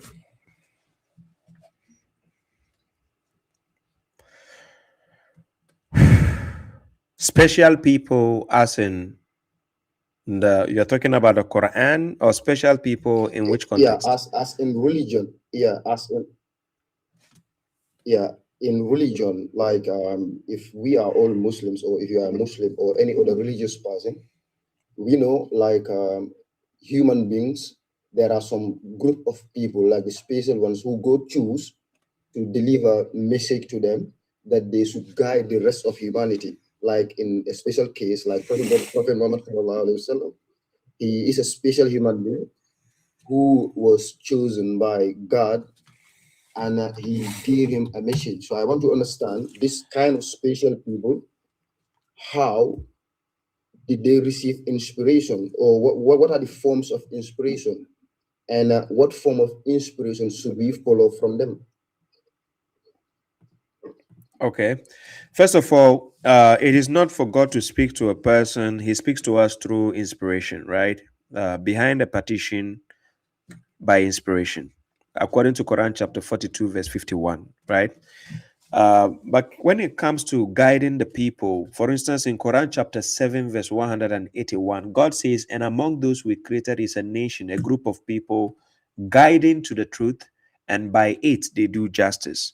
Now, the form of inspiration you are talking about is anything that God reveals that can be used to guide the people towards God. That is what you need to follow. So, anybody who comes to you and is willing to lead you to the guidance and is not telling you the things that comes from God, then that person is not an inspirational person to follow, right?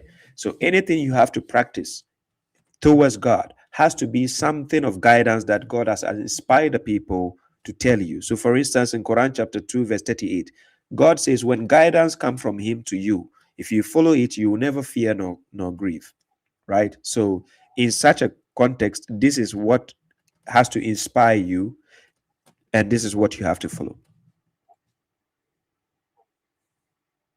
Yeah, I want to understand like the Quran, the source of guidance for Muslims. It's a I don't know guidance if for you are everybody. here. It's a guidance for everybody. Can you hear me?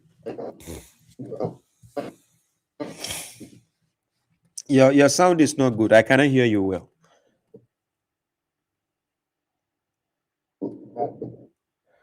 Your sound is very bad. Can you step down and come back? You step down and come back.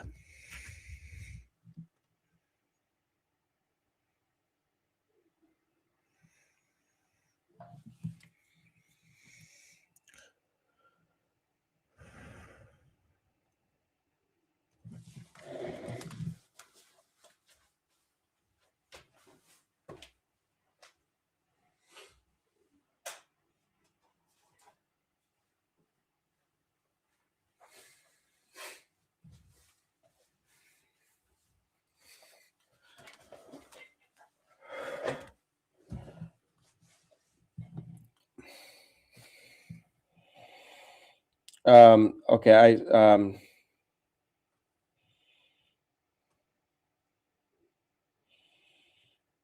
let me see.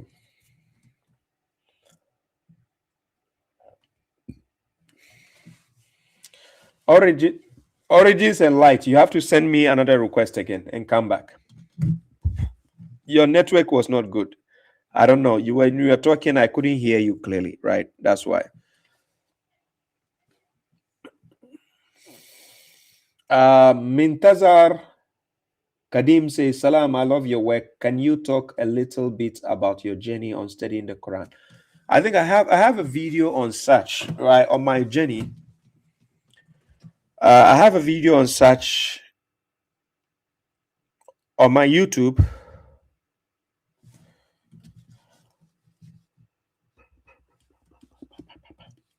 Momade Pedro says, Baba Shrive, how do you tackle stuff like predestination versus free will from Quranic perspective? When we talk about predestination, we talk about your birth, your death, whether you are going to be black, blue, white, whether you are going to be, successful or not successful. Those things that has been destined for you must come to pass, right? We have people, no matter how they try to get rich, or even if they die trying, they will not get rich. But it's part of their test, right? In life, you are not meant to get everything in life. You get the best of what God has actually decreed for you. So when it comes to predestination, it's different from free will. Free will are the choices we make in life. You decide to go left or right. That has nothing to do with God. It is your choice to make now. That is why God is going to judge people on the day of judgment. God is not going to judge you by your skin color. God is not going to judge you whether you are tall or short. God is not going to judge you whether you were born in Africa or Europe. God is not going to judge you when you die a natural death without taking your own soul. God is not going to judge you for that. God is going to judge you by the choices and decisions you make in life. So Quran chapter 17 verse 36, it says, do not pursue that of which you have no knowledge. Indeed, the hearing, the eyesight, and the mind, all those will be held accountable thereof, because those are faculties you use to make decisions. Right? So Quran chapter 18 verse 29, it says, the truth is from your Lord. Whoever wills, let him believe, and whoever wills, let him disbelieve. It is by choice, right? So when we say free will, we are talking about the choices and decisions you make. And when we talk about predestination, they are things that God is not going to judge you about it. Like, for instance, when there's a car accident, let's say you are driving innocently, and then another car comes to hit you. You are not going to be judged for somebody hitting you by accident for you to die. Are you getting at my point? Because it's a natural death that has to occur at that time, right? Some people have been involved in accidents, but they never ended up dying. They are still alive, even though maybe the spinal cord is damaged. Some people are in buildings which got crushed. They are not going to be judged for that. You will be judged based on the decisions and choices you made in life. Are you getting the point? That's how it works. So there's a difference between free will and predestination. Sometimes people intermingle and confuse the notion of predestination with free will. So I repeat, God is not going to judge you for being born in China or America or Ghana or Mozambique. No. God is not going to judge you for being blue, black, green. God is not going to judge you for being an Arab, or you understand, or you understand. He is going to judge you by the decisions and the choices you made in life. So understand this difference. That is free will. That is the free will God. That's why God is going to judge us. So Quran chapter 7 verse 179, listen what it says. It talks about the humans and jinns, and God says they have eyes which they do not use to see. They have ears, they do not use that to listen. They have hearts, they do not use that to comprehend. God says they are just like livestock, because God wants us to use these faculties to help for our own benefits. That is why we need to use those to make decisions in our lives. Yeah, that's how it works. Bush Tuna, are you able to add stream link? The stream this thing, invitation link. Let me see. Is this is the link. So people who want to join as guests, you're welcome. Let me pick up one more person from TikTok. I think I missed a question. Somebody said, it is inspiring how you can memorize not as a normal Hafiz, but one who can the numbers of the verses. That's how I memorized the Quran. I didn't memorize the Quran just by reading verses. Of course, most of the times I can read the verses off my head, right? But I memorized the Quran by knowing the topics and numbers. So, because numbers are easy to remember than words. So when I remember a topic, I capture the number in my head. So that's why when I'm talking about any topic in life, any topic in Islam, I can bring a reference in out of my head with a point, because I know the subject and I know the verse number. So the sectarians, you realize they've memorized how to recite, but they don't know where. A sectarian can be reciting a verse and he doesn't know where the verse comes from. He doesn't know if it is in this chapter or that chapter, but he remembers the recitation. This is how they've been taught, right? So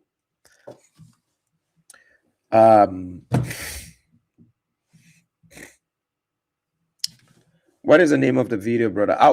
Try to inbox me. Mintazar, please inbox me so that I can remember that for you. Inbox me. I will try to find a video for you, okay? Yeah.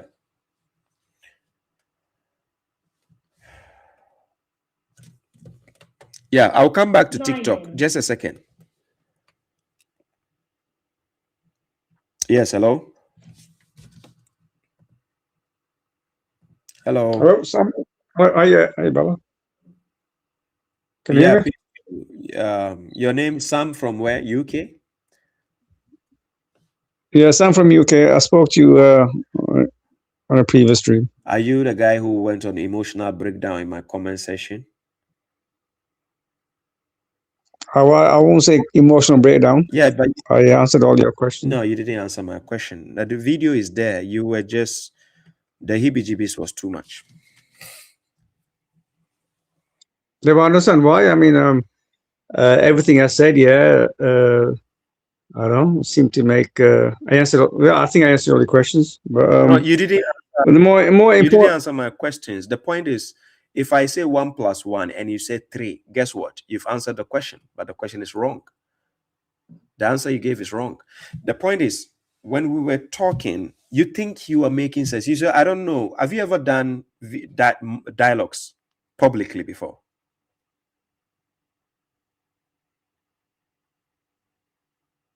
Sam. Sam.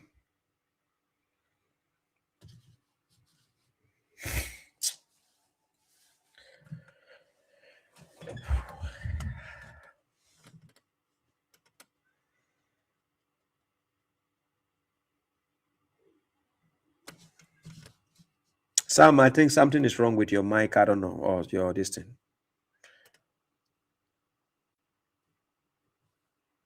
Sam, I'm taking you off. You come back again, right? I'm taking you off. Come back again.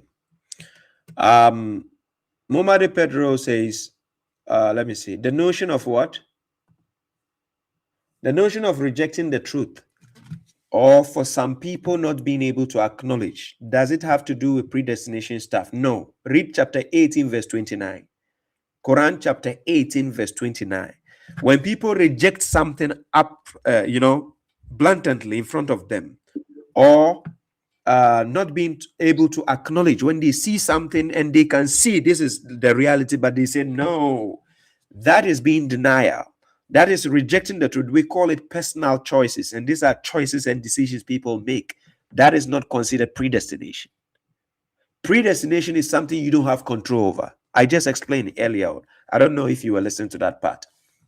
Free will are things you have the decision and power to control by yourself. This has nothing to do with God anymore, because he has already given you the free will to make decisions. Right?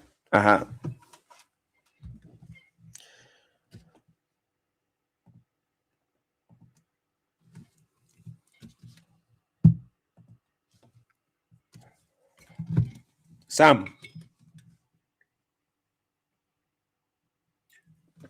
Thank you very much. Malik Satina. Greetings to you, bro. Sam, I don't know. I think where you're calling from, something is not right there. There's a problem. I don't know. I don't know what the problem is, but can you fix it, please? If you're calling from your phone or something, I don't know. Try again. Let me go to TikTok. Bluetooth. Bluetooth connected. Let's do this. For TikTok, I have Holy Ghost. Holy Ghost.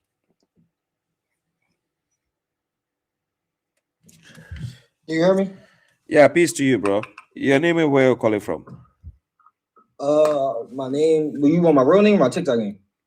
Oh, it's okay by me. If you want people to know you and where you're calling from, fine. Yeah, my name is Akil and I'm calling from Philadelphia. Akil. Zaki, what is it? Zaki. Okay, Zaki from Philadelphia. Okay, nice to meet you, bro. How may I help you? Peace. I don't know. Cause I was in your live earlier, but I just came back. I don't know if you were just talking about free will. Yeah.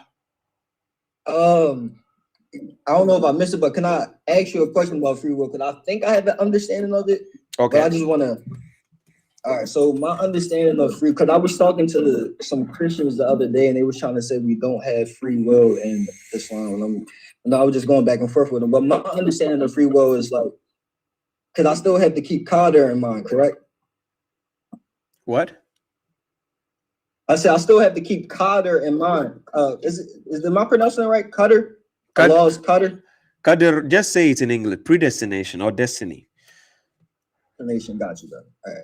Predestination. So, from my understanding of free will is that Allah already predestined things for us, but we decide. We get to make decisions in the destination that we're already going to. Does that make any sense? It to some extent, but you have to separate destiny from decisions. Free will. They don't intermingle with each other. Okay, can you explain that to me? So you were born black, right? Correct. Did you decide to be black? No. Yeah, we call that predestination. You are destined to be black. So you can't say you made a choice to be black. So, right. So destiny has a different way to what we call decisions and choices. But right now, you can decide to bleach.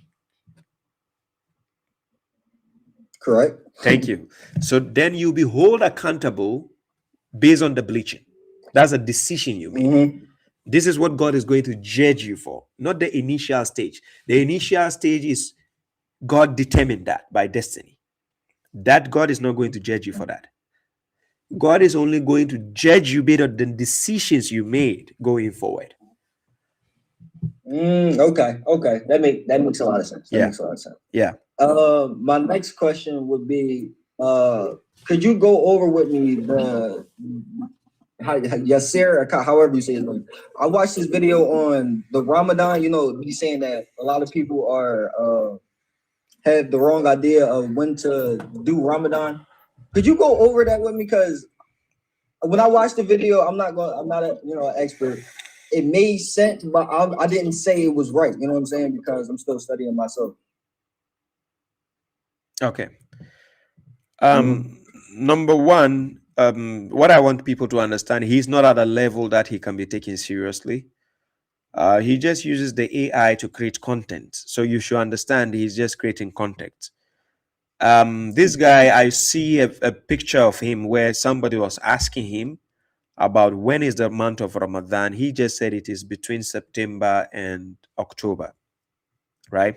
The spring and fall equinox, yeah. But the point is, in Africa, where I come from in Africa, we don't have anything called winter there. So when people are talking about winter, in which continent of winter are they talking about?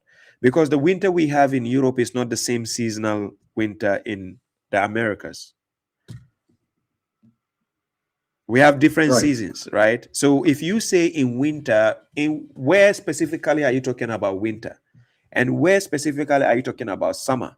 Where I come from in Africa, we have a different season in West Africa, right? So if you are saying Ramadan shouldn't be in winter time, then whose winter are you talking about? Are you talking about European winter, or the winters from the Americas, or the Asian? Where? Well, I'm trying to remember from the video. I think he was going off like the northern hemisphere perspective of, how we understand the seasons. Look, God didn't create us to do everything equally. It's impossible for us to do everything equally. It's impossible. Do you know why I'm saying that? No. Okay. I would say, if I had to answer, I would say because the law gave us all different purposes. Right. That's my answer. Okay. So let's say I'm rich and I'm 1 million euros rich and you are 2 million euros rich. And you want to give charity and I want to give charity. We are not going to give equally. Right. Right? So just because I gave according to my level and you gave according to your level doesn't mean you cheated me or I cheated you or God cheated one of us. No. No, it doesn't mean that. Thank you. Thank you. So these people, the idea they have is, how can God tell us to do a fasting when everybody is not getting the equal amount of days and equal amount of time? And what kind of excuse is that? That's a shallow way of thinking. As a matter of fact, somebody was born without a hand. So should we consider him being cheated by God? No. You understand? So I mean, using their brain, you would, but yeah, no. Okay, now, so tell me that person, if he's going to do ablution. You still had to. Huh? You say, yeah, he would still have to do. Yeah, but God says, wash your faces and then your hands to the elbow. So now he doesn't have the hands to the elbow. What does he have to do? I guess he has to find a prosthetic hands to put. No, he's exempted. God is not going to punish him because he didn't have the hand by nature, by default. Yeah, he has to skip. This is how reality works. When people go and God says we should establish salat and give charity, somebody will say, what about the poor? Please, poverty has ranks. Somebody might be poor, but they can afford food. Right, yeah, correct. Yeah. So if you're poor, God has incited his other believers to feed the poor. If everybody is rich, who is going to feed the poor?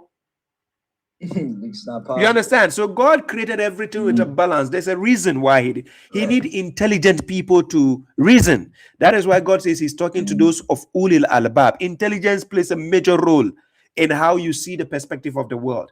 It doesn't mean everything has to just be plainly logical, like in a commonsensical way.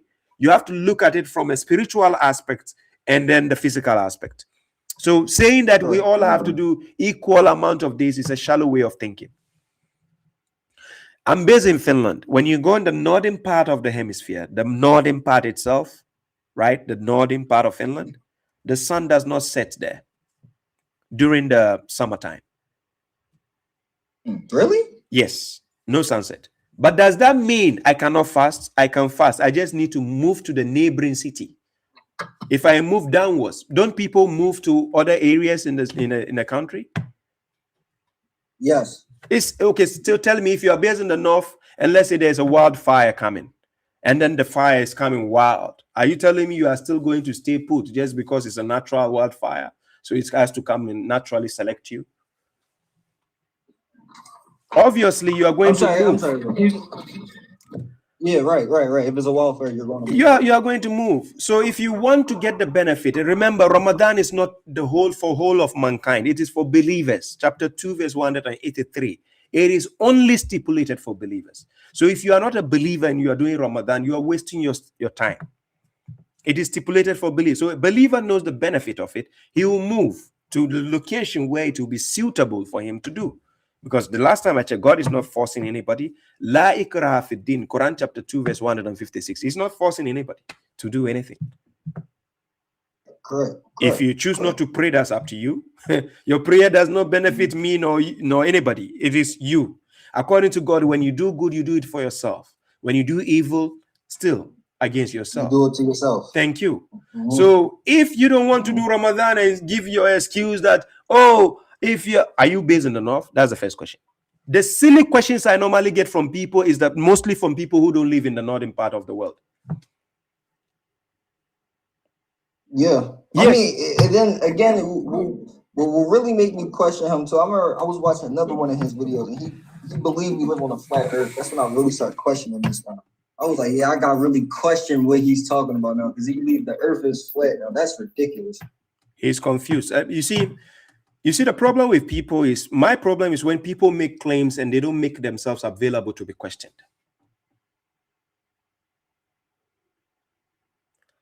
That is the problem I have. Right. You understand? Right. Because now they got to prove. Because now they got to prove what they saying. Yes, and this is the part I love, and that's why I open myself up for dialogues. I love to be challenged on the claims I make. So that gives me the credibility to prove myself and to let people know that I know what I'm saying. But the moment when somebody makes a video and throws the video out there and you're looking for them to question them just to clear some misconceptions and the person is hiding, he said, I'm not saying you should take my opinion, I'm just putting out there. Then what the hell will you put that gibberish opinion out there to cause chaos? Right. If you don't want to be questioned. That's all they doing. Exactly. So this is why I'm warning people, when you are listening to this kind of non-entities, be careful. I'm serious. Yes. They will mislead you. If anybody's video you watch and they don't make themselves available for questioning, please, for God's sake, avoid such a person. Anybody's video. Yeah. I really appreciate your work, Baba. I just got one more question. That's fun. Yes. Can I get your perspective on tasawwuf, like Sufism? Can you get what? I said, can I get your perspective on Sufism? Sufism, when we say Sufi, is something you are strictly based to the text of the, you act to the scripts. The word Sufi itself means the pages, the scripts, the manuscript. That is so when we say mushaf, we call it manuscript. Sufi is people who deal with the text. They act according to the text. Yeah, we understand. So are you saying they like the Sunnis, like they literalists on how they interpret the Quran and stuff like that? No, the Sunnis, I would say they interpret the Quran based on people's opinions. Yeah, they will tell you the Prophet is the best explainer of the Quran, but they don't use any of the Prophet's explanation. It is always by the Qurtubi, Bagawi, Sadi, and so on. And then they use the four Imams, Imam Malik, Hanbali, Shafi, Hanafi. These are what they use. They don't use anything even from the Prophet. They only use the Prophet's name as a cover up.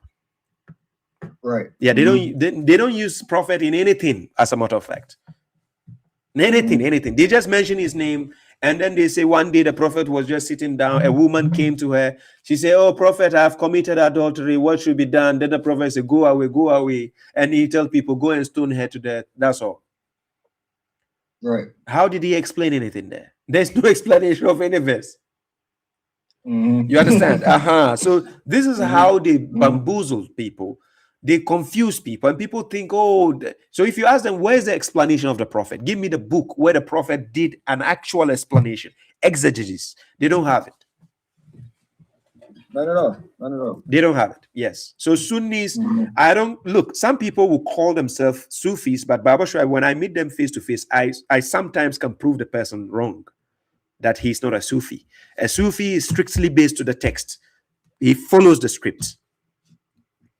Can you imagine an actor? I was gonna say, in what way do you mean they follow the script? Like I'm saying, like literal. Do they have like a deeper psychological, like spiritual meaning to it, or like what do you mean exactly? Like they follow? Oh no, if you are following the text, doesn't mean you follow everything literally. There's a non-literal aspect of a statement, and then the literal aspect. So I give you an example. Quran chapter 14, verse 1. God says this is a book that he has revealed so that you can use the book to lead the people out of the darknesses into the light. Right? Okay. So I take a book. This is a book, right? So when I switch off the light, can I use the book to come out of the darknesses into the light? How do I do that? Literally? No, because if you turn off all the lights, you cannot sleep. No. You understand? But this is a non-literal aspect of understanding. It's metaphorical. So meaning this book has enlightenment. It has light inside, enlightenment. So that book is going to bring you out of ignorance. And ignorance has different levels. Correct. So God mentioned darknesses in chapter 14, verse 1. He mentioned one light, but he mentioned darknesses. So the levels of ignorance you have to go through, the book is going to help you come out of those stages of ignorance. Do you see the point? Yes. So following the strict scripts, I give an example. Let's use an actor like Denzel Washington. I've watched directors speak about Denzel Washington, and sometimes they said he acts off the script, but they like it. He's real good at improv. Yeah. Thank you. So off the script doesn't necessitate that he's really, really off the script, because then they will have overwritten that off. But the point is, off the script, that he did another version of the script, they never expected it to work out. So just because you read something literally from the text does not necessitate that every time it has to be acted upon literally. No. So Sufis Sufis deal with the text in such a manner. Right. Because I was asking that because I've studied Sheikh Amu Bamba. He's from Senegal. Have you ever heard of him? Yes. Okay, and one that my grandma brought me under. His name was Bawa Mahayadeen out here. Yes. You heard of him before, Yes, right? yes. There's the two people I've studied. I didn't know that they were, Sufis until I got older, until I really started studying for myself. And from this is just from my experience. Sufism makes, even I'm not trying to make it like a sect, but like their teaching of the Quran makes more sense to me than like the Sunnis and I don't know too many. Yeah, no, it does. It does make sense than the Sunnis out there. The point is, you just need to understand how to implement the text you read, right? Sunnis, like I told you, Sunnis are more based on the opinion of their scholars, and not, like experiencing for themselves. I think that's what the Quran is like. Implement that's how we really get understandings through our own experience. Well, implement it in our own lives. Yeah, you see, the point is, there's let me give you an example. Let's take when Moses went to seek for knowledge in chapter 18 of the Quran, verse 65, when you read up to 82. That servant of God Moses went to meet can somehow, according to Sufism, he can be classified as a Sufi. Yeah, because of how he was teaching Moses. Yes, like yes, yeah, exactly. Yeah. Because he was saying, like he was telling Moses, there's things you're still not ready for it, and I'm showing you and stuff. Thank you.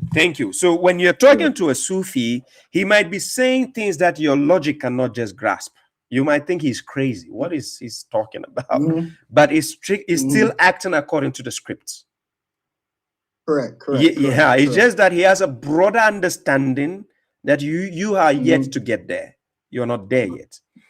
So instead of being in a quick instance to judge people like that, you need to first understand them before you judge them. So we can see the lesson when Moses went to seek for knowledge. He was in a hurry to judge the teacher, even though he knew he's a teacher, but he wants to judge the teacher. Right? So it was after the lessons were done, then Moses realized, he acted, in the wrong manner. Right, yeah, because he was like, I'm not going to teach you no more if you're going to keep acting like this. Yeah. Yes. Yeah. But everything what he did was on the script. Like it was according to the script. You understand? So yes. So this is how it works, right? So if you know how to deal with the text, the scripts, a lot of people will misunderstand you, and that is what we classify as Sufi. So coming from the literacy of the word itself, Sufism, that is the concept where it's emanated. And people would think, Sufism, believing in mysticism and so on, is a concept of understanding that the person has that you might not see it with the superficially. Right, you might not see it in that way, but yes, they have a deeper understanding to issues. Right, I was about to say, I've studied under Sufis, and I can see how people who say Sufism can take you far off. I can understand that, but like how you say, you have to use, in your intellect, your context and stuff like that. I get that, but since I think like that, I can see how when I talk to people, like how you said, they don't try to understand me. They just hear what I'm saying and be like, oh no, this guy's throwing off. You know what I'm saying? Like it's hard to talk to a lot of people when I'm not even trying to be like that. Yes. I'm just trying to probably give you some knowledge that you probably wasn't aware of. That's all. Exactly. You see, so this is why academically they build your logic in stages. They have stage 1, stage 2. Some people's brain are not ready for. So you don't bring that message. Yes. So likewise, the reason is when I have people who speak to me privately, right? And then when they see the in-depth knowledge of certain topics or issues that I know about, then they ask me, Baba Shah, how come you don't speak about such things in public? And I'm like, because I don't really know my audience. How many of them know what I know? Right. So it's not ready for the public. I need to hold it aside. But there are people, when I talk to privately, we go in depth in certain issues. Then they are like, man, you know a lot. Why are you not speaking about this out? I'm like, they are not ready yet. I mean, it's a reason why Jesus said, don't throw your pearls to swine. The reason why Yes, there's always a big reason. You understand? So if you understand how to talk to people, you choose your right audience to tell them the right thing at the right time. When the brain is ready, then you move on to the higher stage. That's how it works. You don't just quickly come. People will see you as a madman when you are quick to say everything out. Just like Moses was thinking his teacher was a madman. Yeah,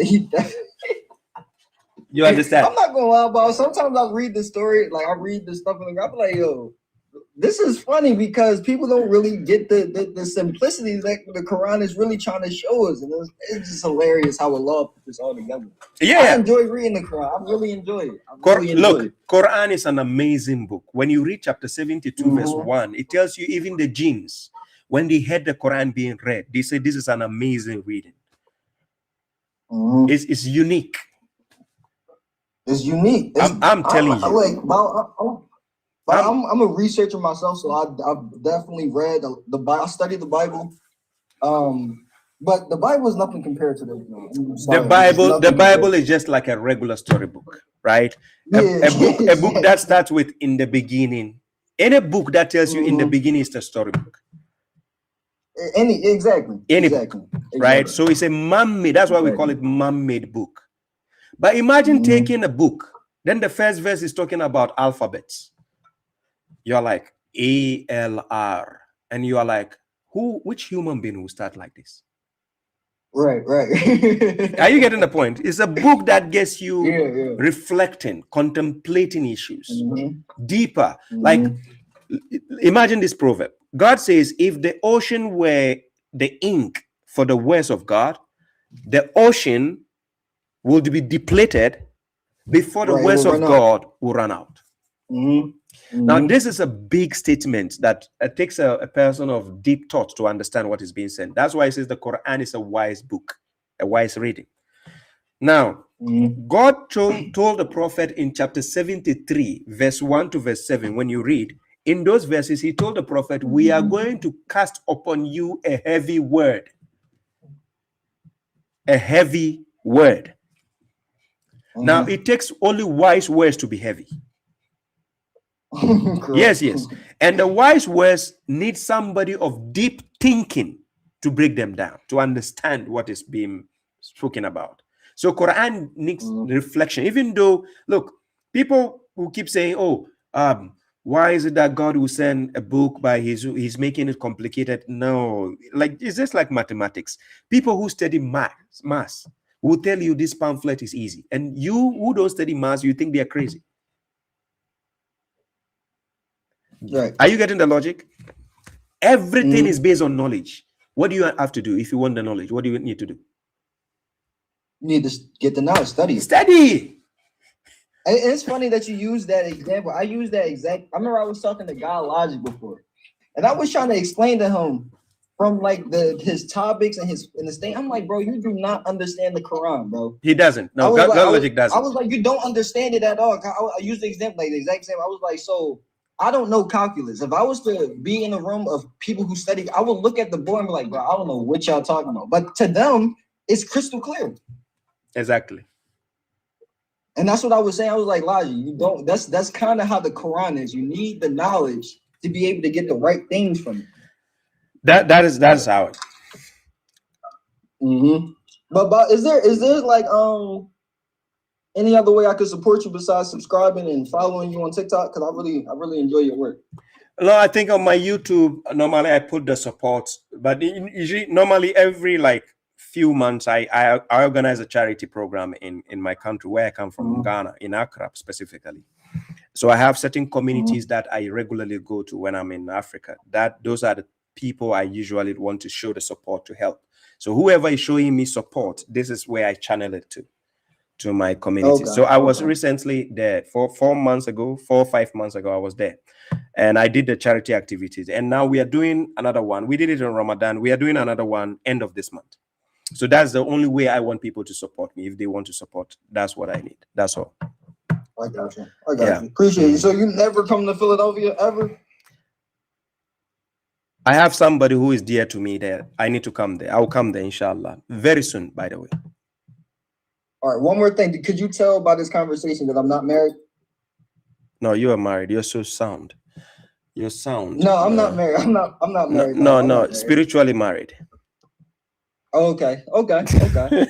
Is that what you mean by that? Because I love that joke when you say that. Oh no, but when I make, see, let me tell you the end of that joke, right?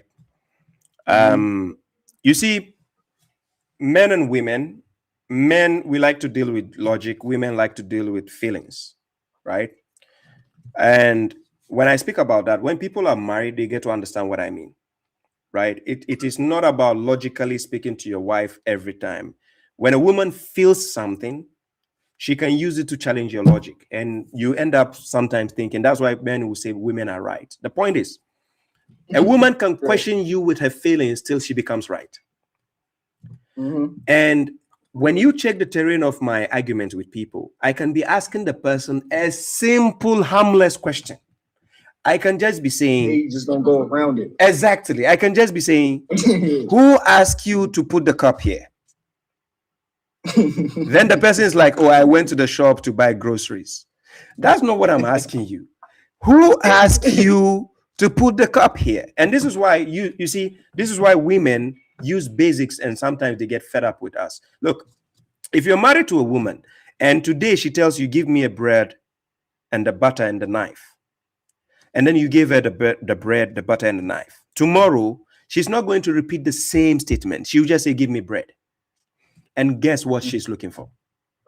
The butter and the knife. Yes, that's what she's looking for. The reason is because they are not only triggered by logic, they are triggered by feelings. So they want you to understand what they meant already without them explaining. I'm so happy you just explained that to me. I've been trying to figure out why I've been having problems with it. I don't understand. I thought I did the right thing. Oh my God. Please, if you want to be logical with a woman, try to know her cycle. Try to know her cycle first. Make sure she's not in the time of the month. Make sure she's in the very, very happy mood. Then you can use logic. It's not like they are illogical. There is the way God designed them to challenge us, to make us balance in the head. So when I'm asking people simple questions and I'm asking them, where is the zikr? And then the person is like, if you go to the north, you find grapes and you find banana. Dude, that's not what I'm asking you. Where is the zikr? I'm just expecting the person to say it is here. Right? So when women ask us questions and we want to use logic, it offends them like 1,000 times. 1,000 times. Yeah, they just want you to just, because that's what they are feeling at that time. Just feel them. They just want you to feel them. So when she asks you, do you love me? Please don't say what kind of BS is that. Don't tell her that. Don't say, if I don't love you, why did I buy a car for you? Why did I build a house? Don't do that. Just hug her and say I love you 1,000 times to the moon and back. I'm serious. Just answer the question and be free. But you see, when people start beating around the bush, playing the game of semantic, and it makes it like you understand. So if you try to understand women in that sense, you have peace of mind. But if you try to be logical every given time, and that's why when a man is married to a woman for a long time, don't ask him if he's happy. Just ask him, how did you stay longer? No, I'm serious. Don't ask him if he's happy. Just ask him, how did you survive longer with your wife? And he will tell you. No, I'm serious. And it is a woman you need to ask if she's happy in a marriage. A man. Great, because I asked my grandfather, how do you overcome lust? And he says you don't. You get married. Yeah. Yo, what? So y'all serious? No, because if you have to go logically, you divorce. If you are going to do logically, you end up divorcing. You cannot. I'm serious. You cannot handle, because if you understand how God created them, they go with logic and feelings. Not only logic. Women don't use mostly logic. They use feelings with logic sometimes. They balance it. Right. Men, we go straight to the point, logic. And that's why we get tired when a woman is telling you a story and you get tired, right? Right, yeah. But don't listen to her with logic. Just enjoy the flow, Yeah, let her tell the story. Enjoy the flow, yeah. But don't be caught. Yes. Don't be caught. Don't be caught off guard, especially when she asks you, "What did I say?" Please don't answer. If you don't remember, don't answer, because you are going to ruin the day. Got you. Yeah. Got you. I really appreciate you, Baba. Thank you, man. I would definitely want to say, because men like you, definitely help me keep my studies. I appreciate this. God bless you. God bless you. Thank you very much, man. Stay tuned. Keep on watching. Peace. Yeah, so this guy tried to come back. I don't know if he's here. Sam, let's try Sam. Let me connect this one back. Lion. Sam. Yeah, can you hear me? Now I can hear you. Thanks to God. Sorry, before I just kept on cutting off. Yeah, you tried joining earlier. I don't know. Yeah, so anyway, I just want to say that many Muslims' understanding of the Quran confirming the previous scripture is wrong. They think it's corrupted and this and that, whatever. Yeah, but the Quran clearly says it confirms it, and the other verses are like, tell the Jews and the Christians to judge by it and to stand upon it. And where does it say that? What do you say that? I don't know the verse top of my head, but if you Sam. Yeah. The question I asked you before you got disconnected is, have you ever had a dialogue, public dialogue before? No. Yeah. Do you know what it takes to, when you say something and you're listening to yourself at the same time? Do you understand how it works? Not sure you mean. Okay. You see, in a dialogue or a debate, when you're talking about a controversial topic out there in the public, you have to learn the difference between what you're saying and what you're listening to whilst you're saying it. If you're not listening to yourself, you will never make sense to your audience. Like, your audience will be listening to you and they'll be like, what the hell is this person saying? So you remember in our conversation, I was asking you, are you sure you're not a Christian? And you're like, what are you saying? I'm a Muslim. Yeah, to you, you are a Muslim. But when what you are saying will make you sound Christian because of how you are saying it. Well, I disagree. I mean, I'm just saying, what the Quran is saying. No, it's fine. It's fine to disagree. In life, we can agree to disagree, but it doesn't stop me from telling you what I see about what you're doing.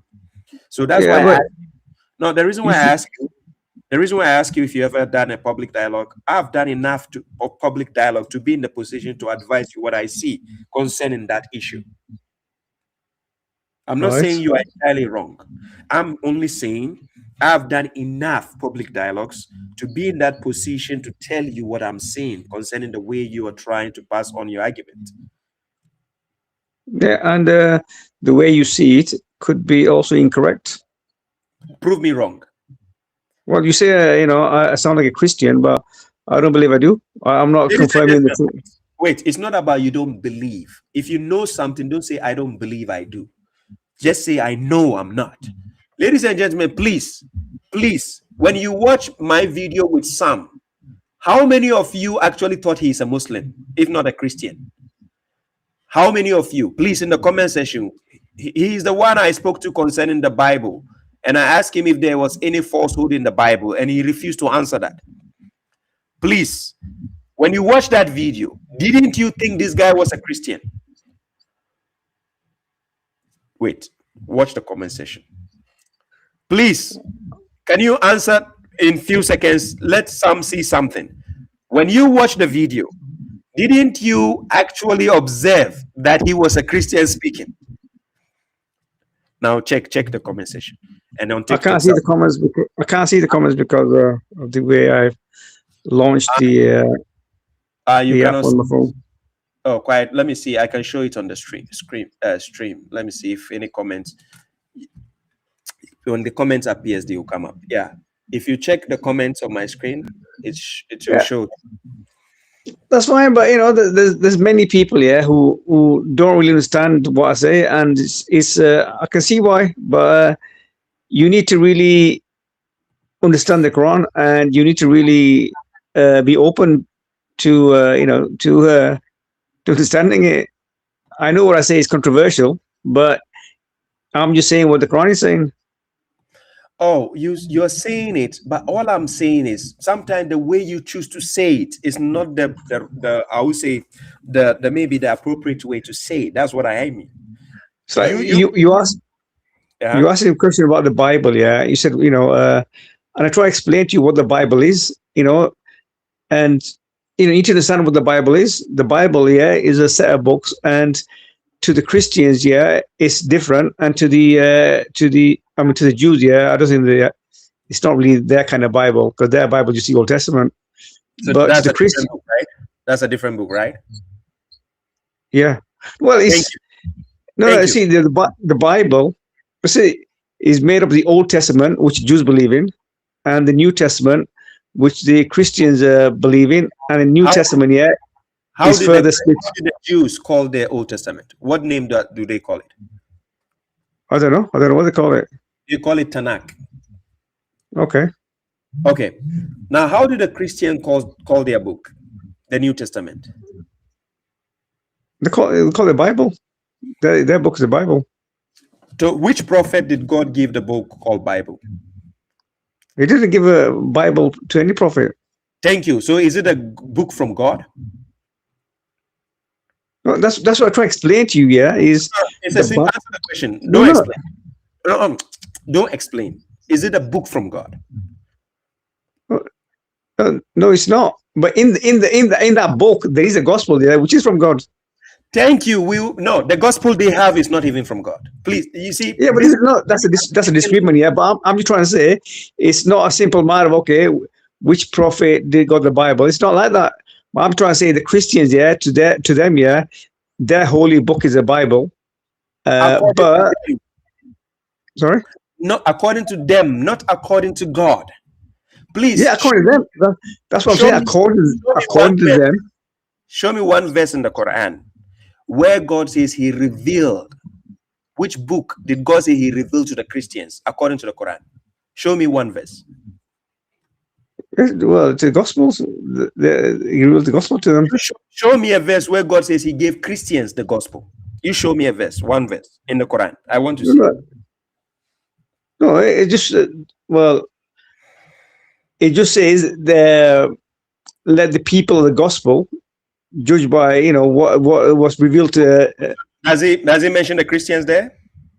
No, it doesn't. Thank you. It is now the modern day Christians just claiming that for themselves. God never mentioned that the gospel is the book for Christians.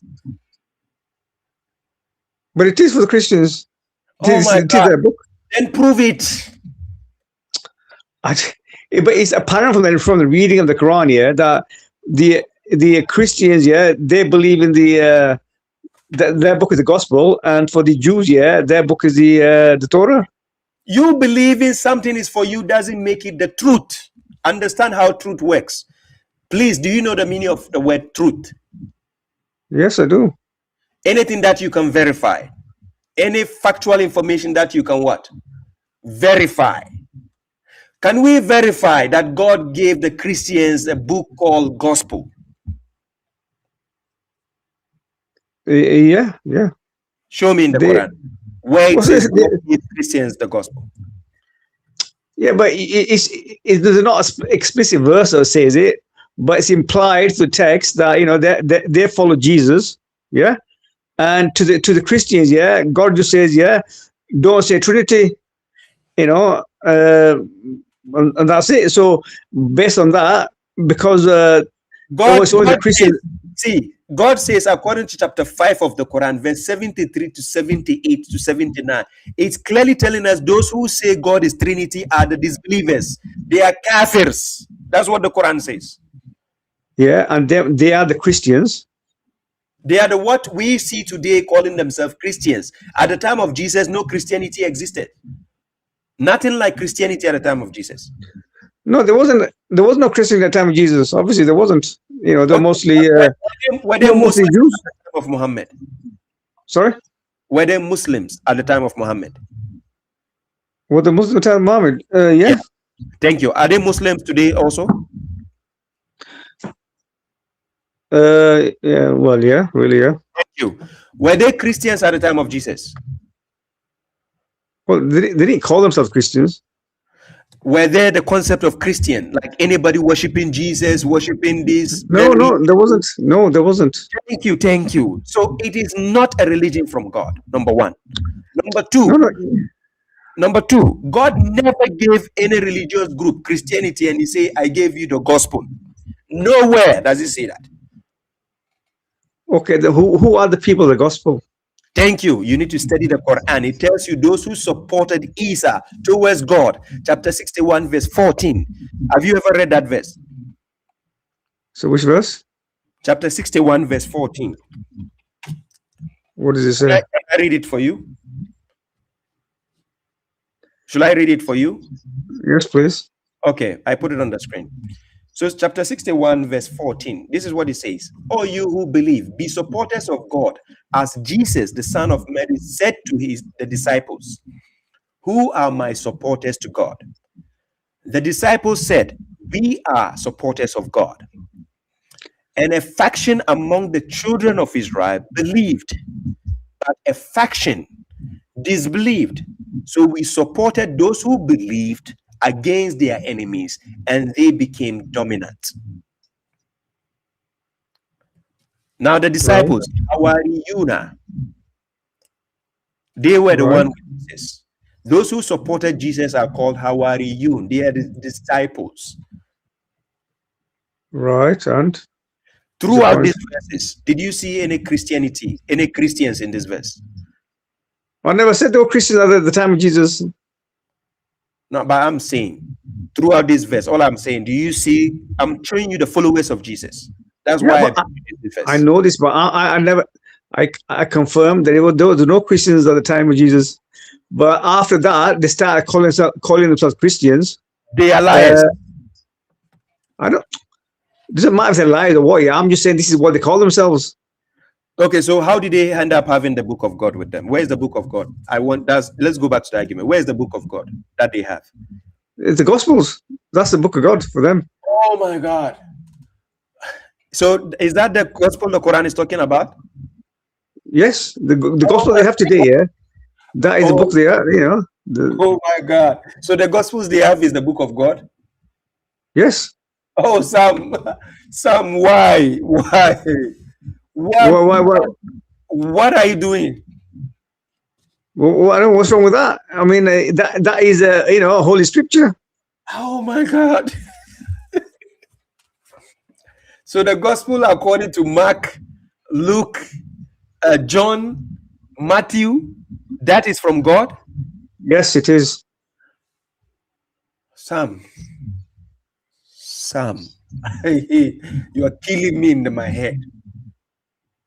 Well, this is what you don't understand. This by you denying it here. This is kufr.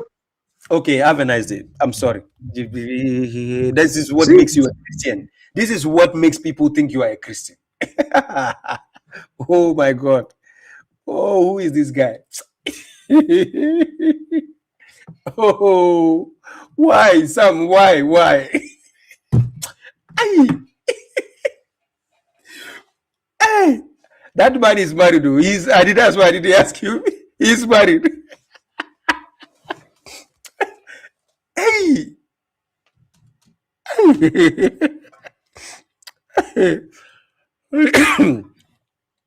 Oh my God. Pastor Sam, people are calling you Pastor. Sam, seriously, what is wrong with this guy?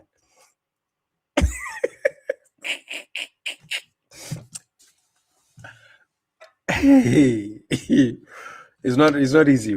I'm serious. I have brother Zadius. Hello, peace. Yeah, peace to you, brother. How are you? I'm good. Yeah, look, Sam is he's not even reading the verse. Like he's just adding what Christians are saying into the verse, and like, yeah, that's what he's doing. He's not paying attention to what he's even saying to me. Yeah, you know, like one thing that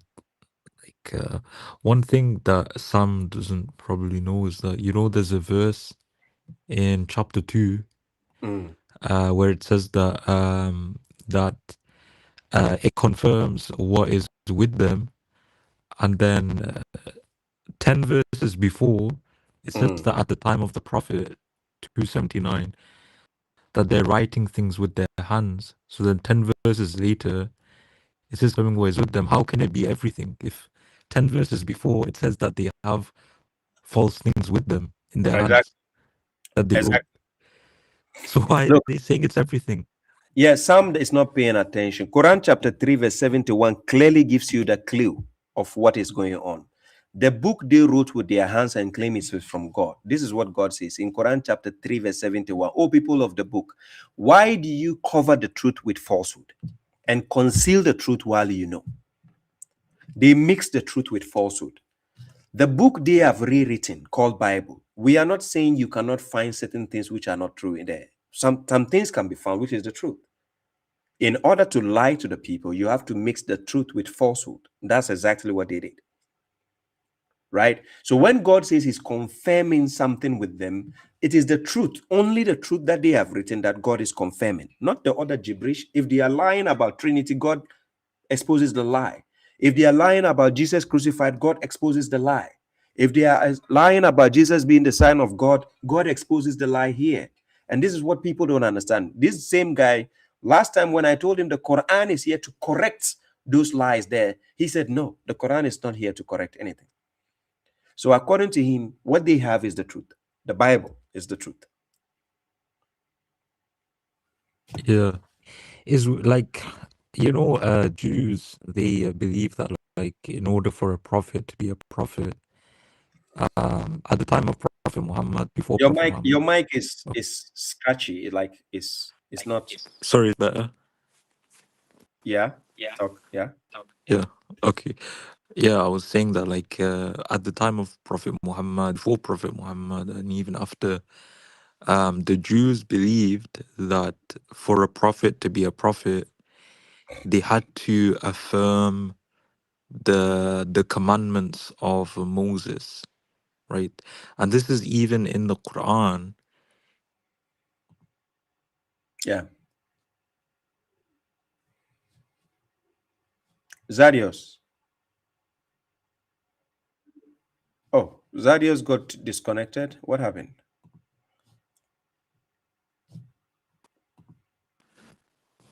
Oops, sorry. Something. Yeah. Yeah, I was saying in chapter 3, verse 81, it says that this is a mention from Deuteronomy 18.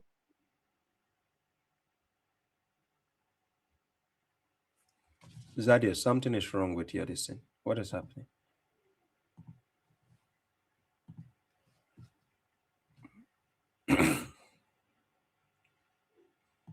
This same thing happened to you last time you called on my program. I don't know what is wrong. This same thing happened last time you called. Yeah. Zadius, maybe can you restart your phone or something? This same thing last time you called, it was disconnecting like that, right? I don't know what is wrong, but he called me on TikTok. So let me talk to him on TikTok. Yeah. Bluetooth connected. I think here will be better to talk.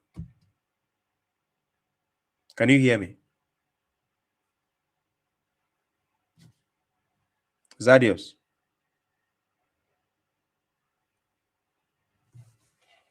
Hello?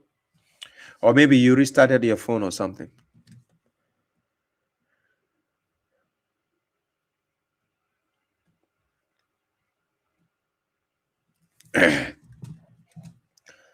Momade Pedro says, pick up our questions, Baba Shai. Where is the questions? I cannot pick up the question. Where are the questions? I don't see them. Thank you, Ziad Mahomed. Thank you. Have a great weekend. Peace to you.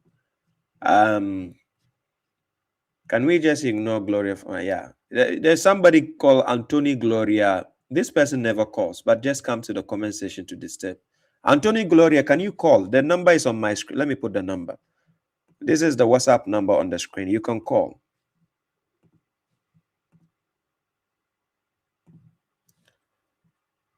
That's the phone number on the screen. Anthony Gloria, please, you can call. Call.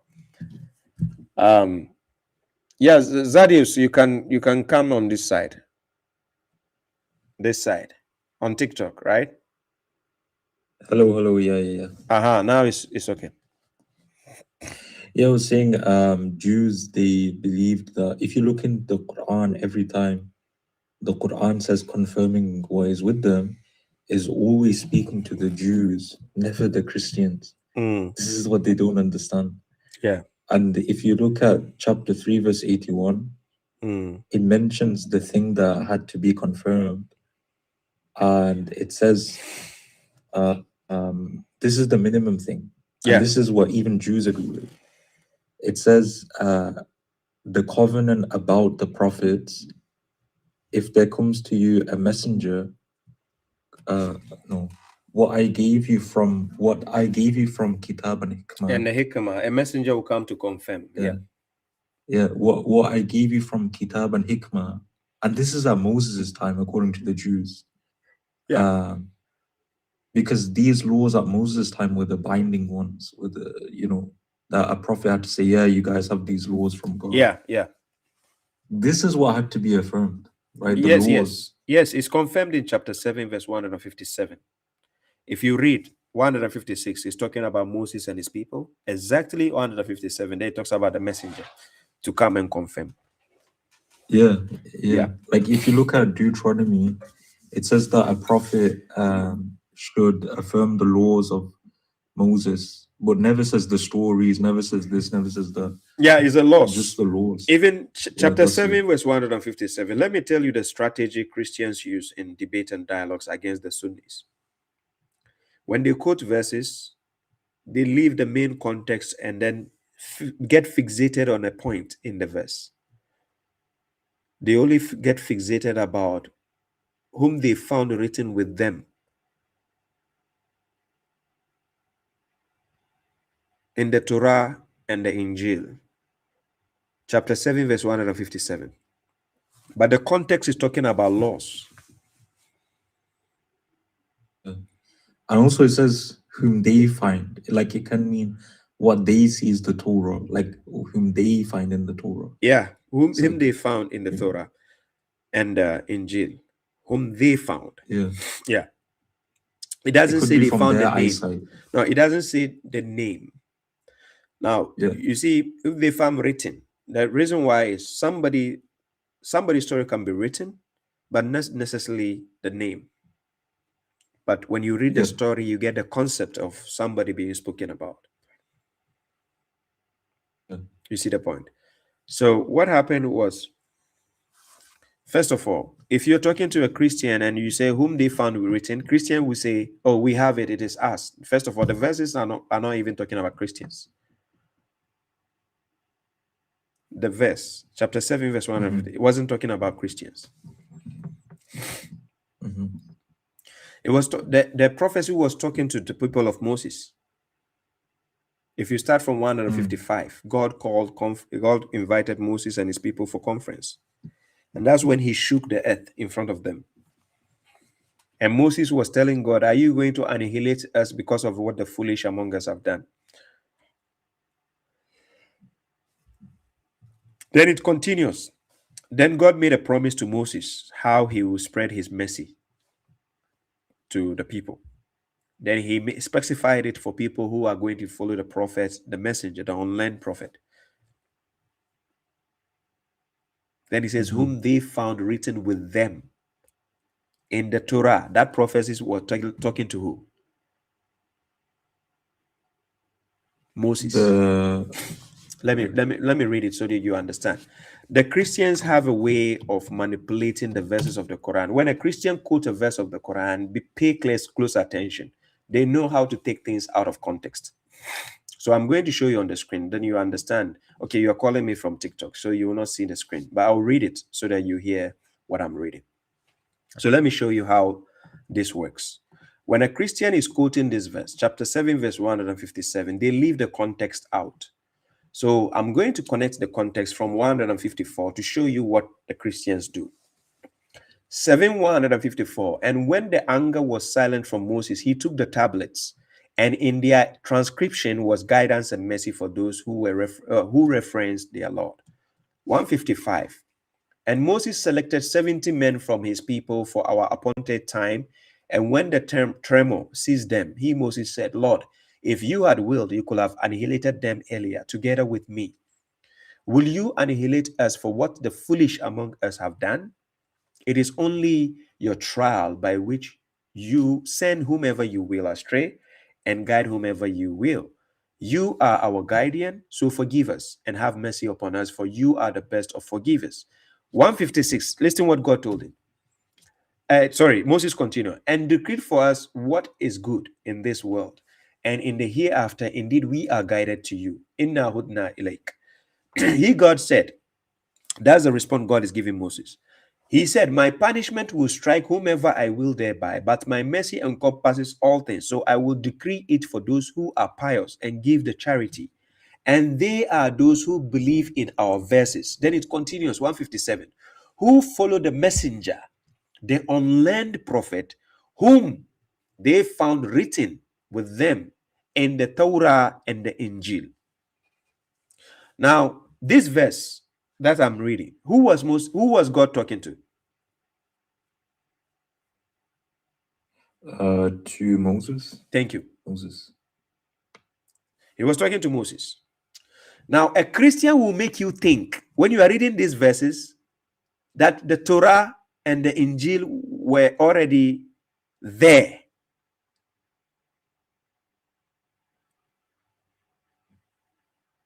So the Christian will say, when God was talking about this verse, was it in the 7th century? If you say yes, then you say, oh, at that time we had the Torah and the Gospel. Please, did Moses use the Torah? Did he use the Gospel? Yes. Did God say Moses had the Injil?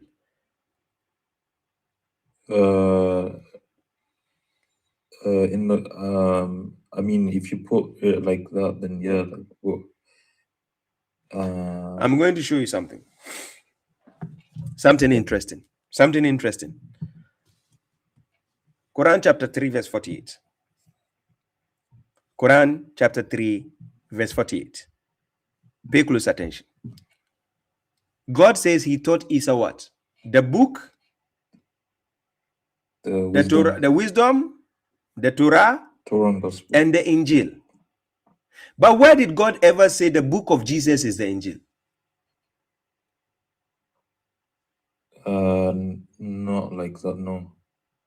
He only said he taught Isa, or he gave Isa, but it doesn't mean the Injil it's his book directly. Mm-hmm. But let me show you the interesting part. This verse you are reading, 157, it was talking to Moses. Yep. But what is the interesting thing you are observing concerning what God was telling Moses? So let me show you how Isa came into the picture. People started talking about Jesus and concerning the gospel. Now, when you read Quran chapter 5, verse 46, God says, and we followed with Jesus, the son of Mary, upon their traces, confirming what was before it. Then he says, from the Torah, and we gave him the Injil, wherein was guidance and light as confirmation to what was before it of the Torah. Mm-hmm. Now, minal Torah. What I want you to pay attention in chapter 5, verse 46. Pay close attention. This is what it says. Yep. Okay. In chapter 5, verse 46, choices of words God used. He used the word minal Torah. So here it says, and we sent Jesus, the son of Mary, upon their footsteps, confirming what was before him of minal Torah, and we gave him the Injil, wherein is guidance and light, and confirming what was before it of the what? From the Torah. So the Injil was doing what? Injil was confirming what was from the Torah. From the Torah. So you can see here, Isa was taught, according to chapter 3, verse 48, Isa was taught what? The book, the wisdom, the Torah, and the Injil. But when God was talking to Moses in chapter 7, verse 157, I want you to pay close attention to the choice of language God used. He says, who followed the messenger? By this statement, he was talking to Moses, the unlearned prophet whom they found written with them in the Torah and the Injil. But God is talking to Moses. Moses and his people are the children of Israel. Yeah. So God, if he's talking to Moses and the children of Israel, he will say, whom they found written with you. Moses and the children. Whom you found written with you. Muhammad's time, Prophet Muhammad's time. Now, listen. I read chapter 7, verse 154, coming downwards. Pay close attention to the language Quran is using. I think you said if it's for us, it would be for you, right? Like No, if that message was for the children of Israel. If that message was for the children of Israel. Remember, Jesus was from the children of Israel. Yeah. Moses was for the children of Israel. Right? Yeah. Okay. Speaking to Moses. Yes, and he's speaking to Moses. Yeah. Okay.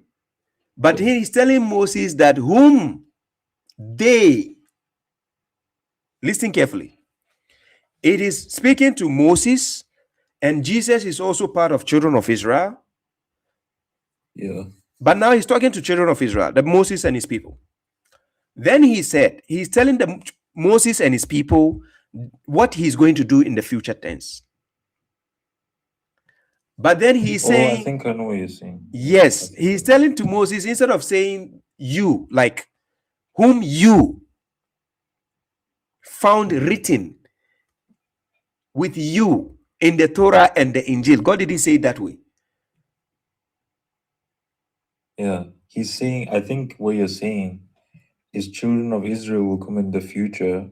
They will find him in the Torah and Gospel. Just the children of Israel. No, don't use the word children of Israel here. I want you to understand. Okay. Moses and his people, are they not the children of Israel? Yeah. So even if Moses dies, God still have to say you, meaning your people. Okay. The reason why he didn't say you. He didn't say you in plural. Yeah. Like he's not talking. That's why I ask you the verse. Was he talking to Moses? Yes, he's talking to Moses and his people. I started from 154. He's talking to Moses and his people. So here, if the book, the Torah and the Injil was supposed to remain in the hands that they have, the verse is supposed to say, who followed the messenger, the unlearned prophet, whom you found written with you in the Torah and the what? Injil. Yeah. It is a message for children of Israel, right? Yeah. For the people at the time of Moses. Yep. Okay, so now you see, I want you to get this point clear. Let me quote a verse. Chapter 61, verse 6. You check Isa when he came to his people. Check what Isa did. He says, and when Jesus, the son of Mary, said, O children of Israel, I am a messenger of God to you, confirming what was before me of the Torah, and bringing good news of a messenger to come after me, whose name is more praiseworthy. But when he brought them proofs, they said, this is clear sorcery. Now, you can see the emphasis being placed in the Quran is mostly on the Torah and the Quran. Mostly is based on the Torah and the Quran. So I give an example. The Christians believe that the book of Moses, when we talk about the book of Moses, automatically they think we are talking about what? Well, no, it's like they will say the Torah. No, Christians, when you talk about the book of Moses, automatically they say you're talking about the Torah, right? Okay, so here I want to show you something from this verse. Now, when you read chapter 28, verse 48, you check on the screen. It says, "But when the truth came to them from us, they said, why was he," that is Muhammad, "not given like that which was given to Moses?" Then it says, "Or did they not disbelieve in what was given to Moses before?" Because Moses had tablets written for him, remember? Yeah. Huh? Yep. So now, they're asking a question. Why was Muhammad not given like Moses? But before Muhammad, who came in between? Jesus. Yeah. Okay. But why is the argument mainly based around Moses and the Quran?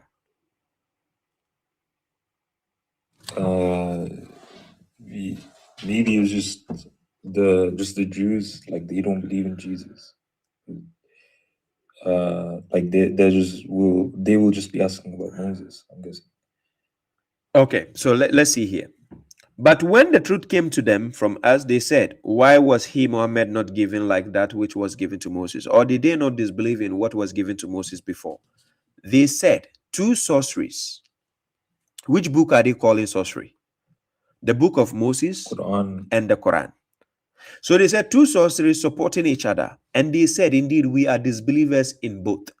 Then 49, the messenger Muhammad was asked to tell them, say, then bring a book from God which has better guidance than what? Than both, that I may follow it if you should be truthful. Yeah. So bring a book that has better guidance than the book of Moses and the Quran. So the question is, why is the Injil left out? Maybe because it didn't matter as much as the Torah and the Quran. Like it wasn't as important. Yes, because there's a specific issue that this thing has to be done. Because that's why I quoted chapter 5, verse 46. I told you, whatever Jesus has to do, the Injil was something which is a confirmation from the Torah. Yeah. Thank you. Yeah, because the Quran is convincing the people Jesus was in the footsteps of the prophets. Yeah. Judging by the Torah. Mm-hmm. And then the gospel confirms the Torah. Mm-hmm. And then the next verse says, let the people of the gospel judge by what Allah has revealed in it. And the verse before says, Jesus judged by the Torah, the gospel confirms the Torah. Yes. Then in the gospel, they should judge by the Torah. Yes. In the gospel. So Quran gives you that point here in chapter 5, verse 44. He said the children of Israel, the prophets among the children of Israel, they use the Torah to judge the people. Chapter 5, verse 44. This is what it says. It says, indeed, we sent down the Torah, wherein is guidance and light. The prophets who submitted judged by it for those who were Jewish. And so did the rabbis and the scholars by what they were entrusted of the book of God. And they were witnesses to it. So do not fear the people, but fear me. And do not trade my verses for a little price. And whoever does not judge by what God has revealed, then those are the disbelievers.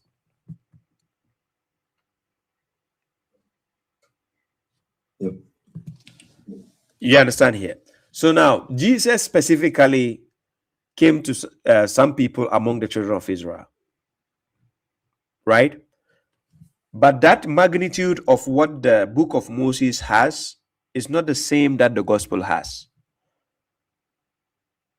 That position of that book, that's why God was throwing the challenge to the children, the children of Israel, that bring a book which has better guidance than the two, and let's follow it if you should be truthful.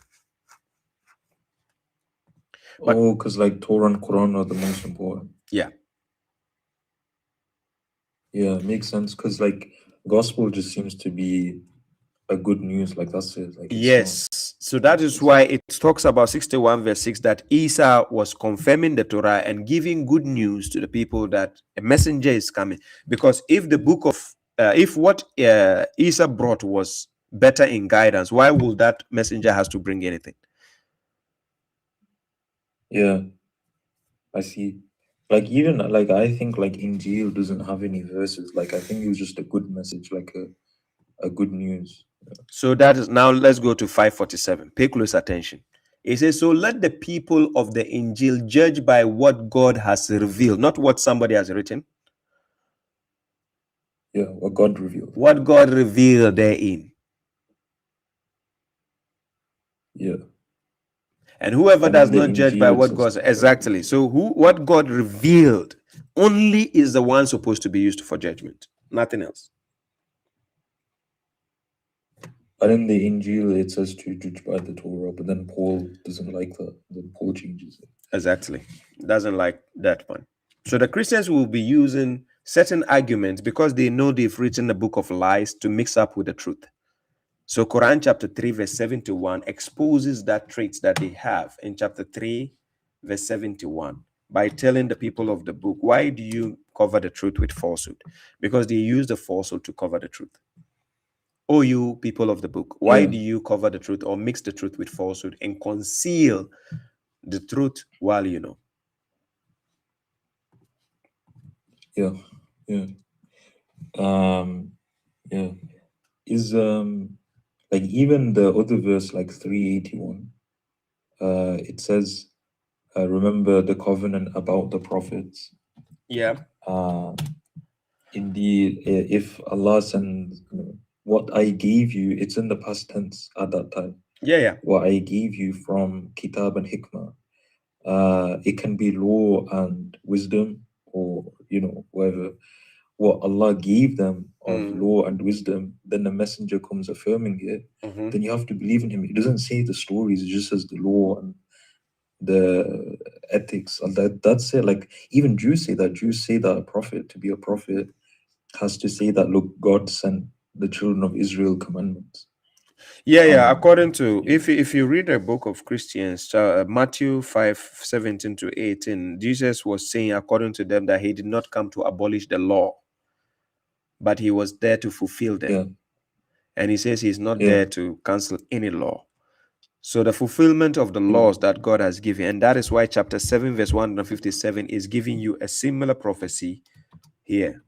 Chapter 7 verse 157. When I told you God was telling Moses about what is coming in the future, and I said he could have used the word you, but he used the word them. Then he says he commands them into kindness and forbid them from abomination, and makes lawful for them the good things and prohibit for them the bad things, and takes off their burden from them as well as the shackles which were upon them. Therefore, those who believe in him, honor him, support him, and follow the light which was revealed along with him, they are those who will be the successful. That is the messenger God is sending to confirm the books that they have. Yeah. Anyways, Zadios. So let me see. I've done 3 hours. I don't know. I might reach topmost 4 hours to end the live stream. Yeah. Salam to you. Yeah. Salam, Zuleika. Long time. Yeah. I might. Yeah. So, do you have any more thing to say before I bring the next person up? No, thank you. Thank you very much, bro. Thanks for the clarification. You're welcome, and I appreciate that. Just one more thing is there's a big downfall in the Sunni dawah. You should take advantage of it. There's a lot of free space now. Where? Preach the Quran. Because, sure. How there's a lot of drama with the Sunni dawah. Yeah, there's a lot of drama, yes. You should take the space and preach the Quran alone position. Of course. We will do that, inshallah. We work on that. But you see, we'll talk about that. So thank you, bro. Somebody's calling. Thank you. Peace.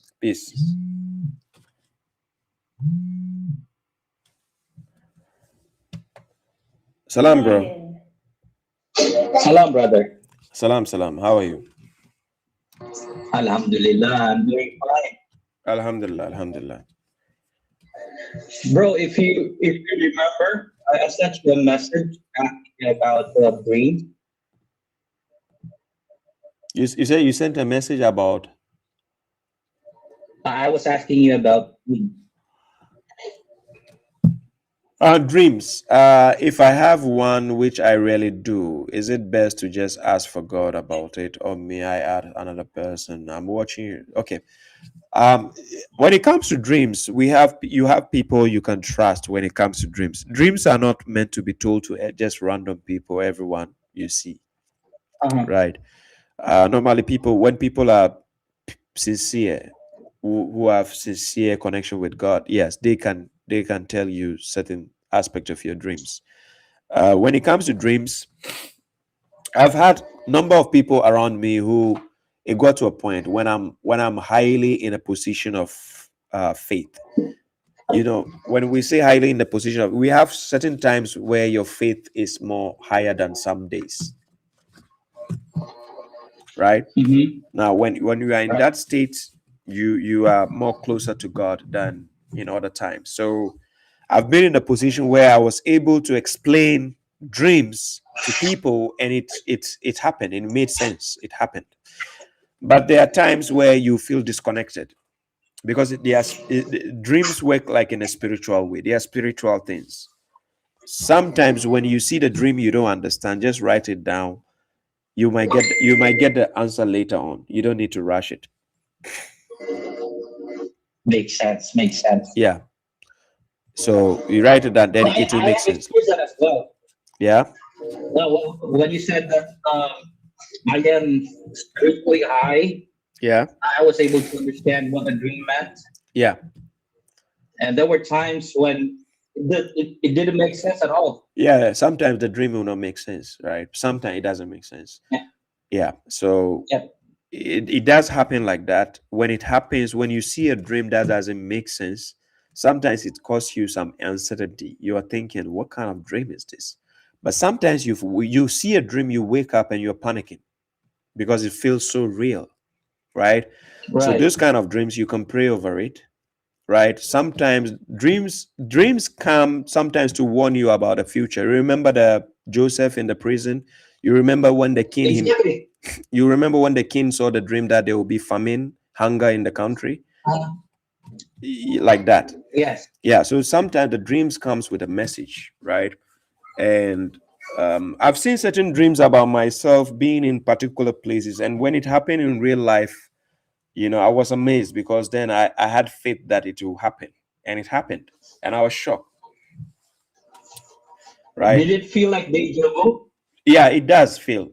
Yes, it does feel like deja vu. Sometimes you feel like you've been here before, been there before, Right. and Right. you see similar things that you saw in the dream happening because it's your soul. It's you know, your soul doesn't deal with time. It is the body that deals with time. Is there a verse that can be related to that line that you said? Which verse? I'm asking if there is a verse where you can relate the last line that you said. The last time I said about the soul.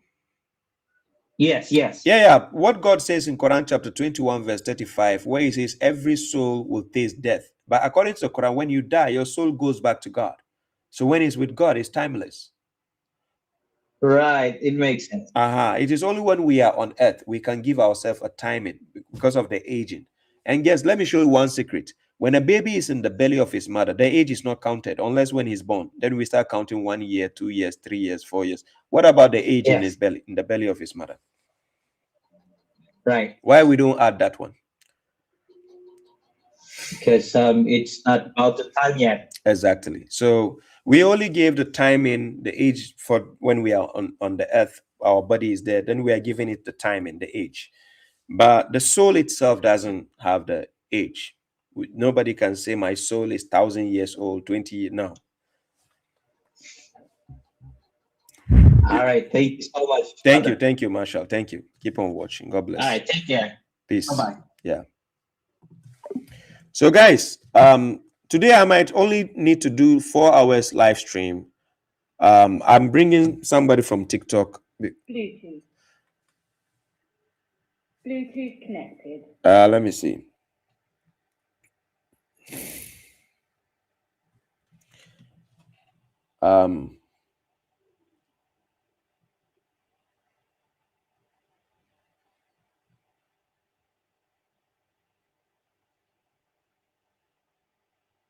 Otoko. Otoko.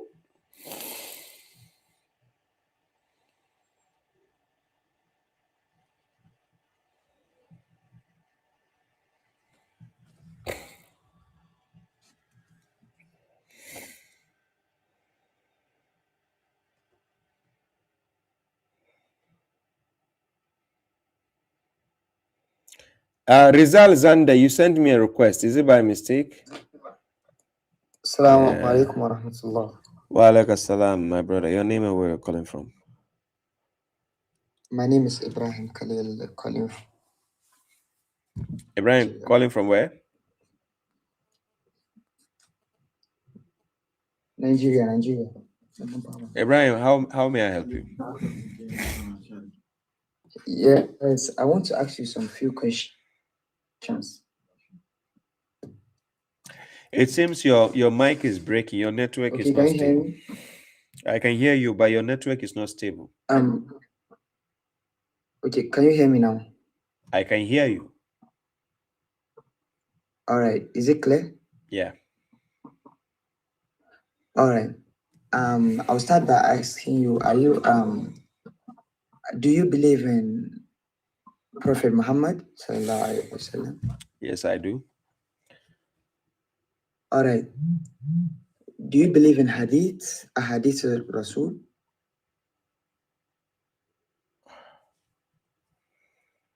Any hadith which doesn't come from God, I don't believe that. All right. Do you believe in anything that Prophet says apart from what is in the Quran? The last time I checked, God never told me Atiullah wa Atiun Nabi. He said Atiullah wa Atiur Rasul. So if it is a Rasul, Okay. everything he has to say concerning the Risala, then I believe.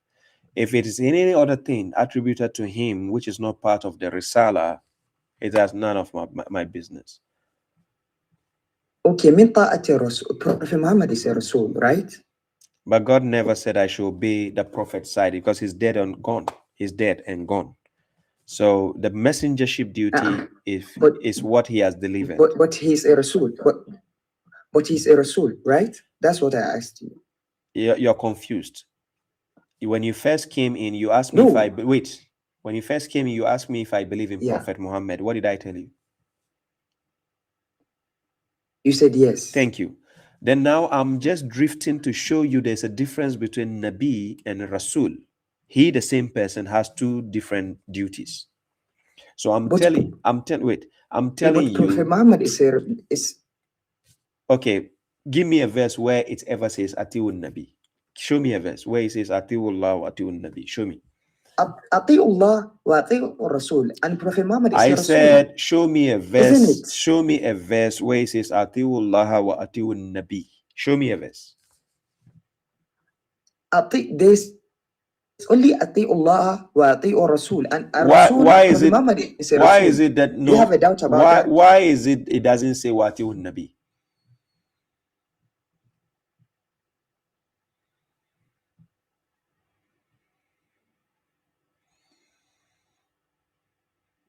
Can you hear me? Why doesn't the Quran say Wati'un Nabi?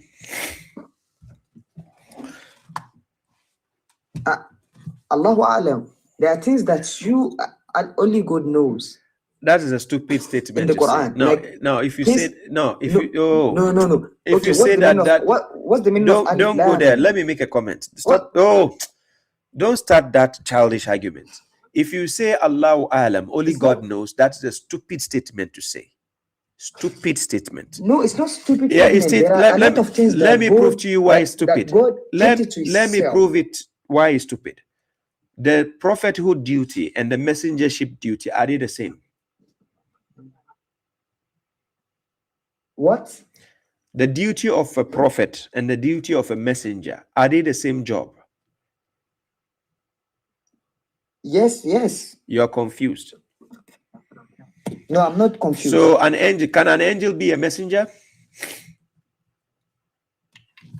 An angel is a messenger. Answer the question. Can an angel be a messenger? No, because a messenger must be from humans. Okay, no problem. Quran chapter 22, verse 75. Can you read for us what it says? No, I did not memorize the Quran. I say open it. Open it and tell us what it says. You help me and say it out. I'm not helping you. Open it. I want you to learn. So open it and check so that you see that God. To learn what? You did not even, you barely even answered my question. That's the question I'm answering. Opening it, open the verse and check. The verse I gave you. Open it and check. I don't have it right now. I don't have the Mus'haf with me.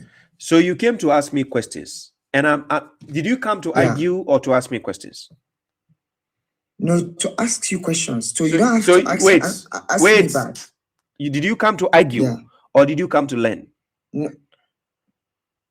No, I come to be clarified. Okay, so the teacher who wants to clarify for you needs to teach you something that you have to learn. You don't have the Quran next to you. You don't have a pen. No, you're not my teacher. You're not my teacher. I'm a Sunni. Wait.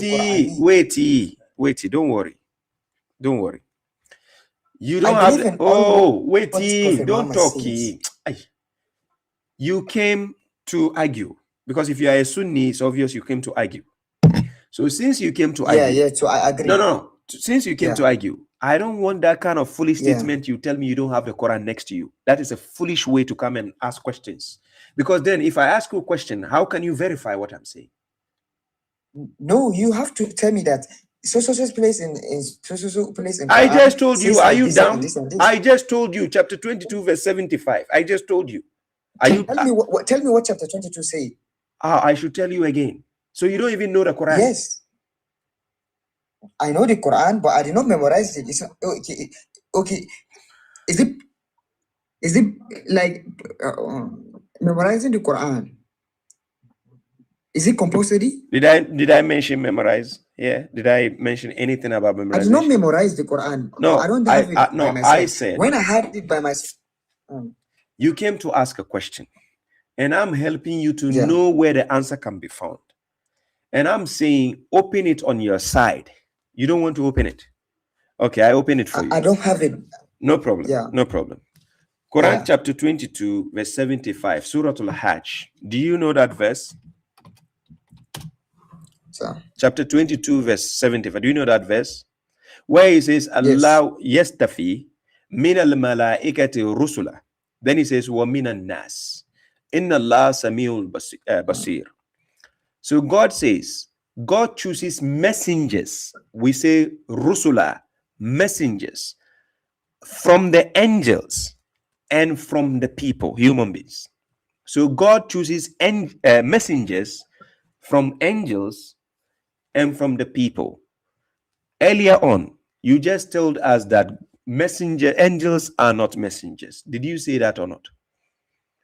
Messengers, but not to people. Oh my God.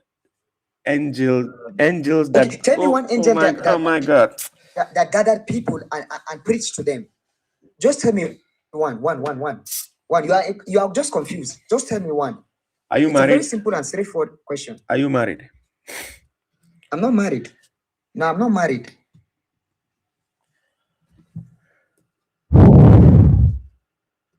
Can you take yourself? No, you are confused. Can you take yourself off, friend? Young, please.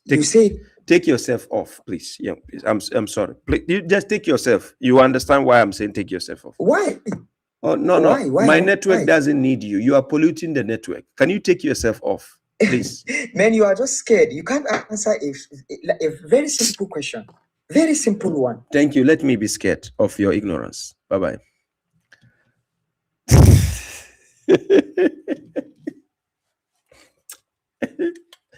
I'm scared of your ignorance.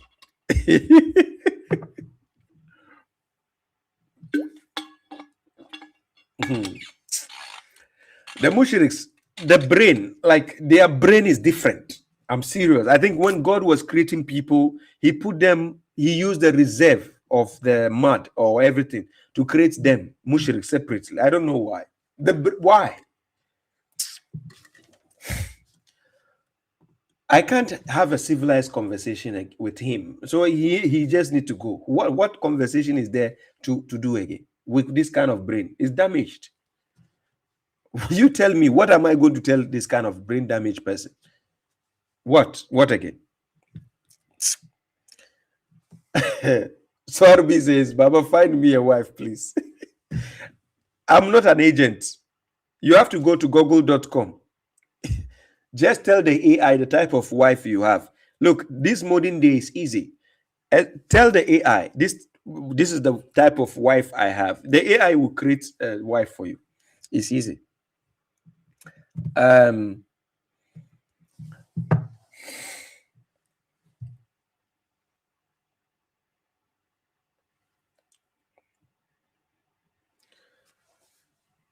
Wadata.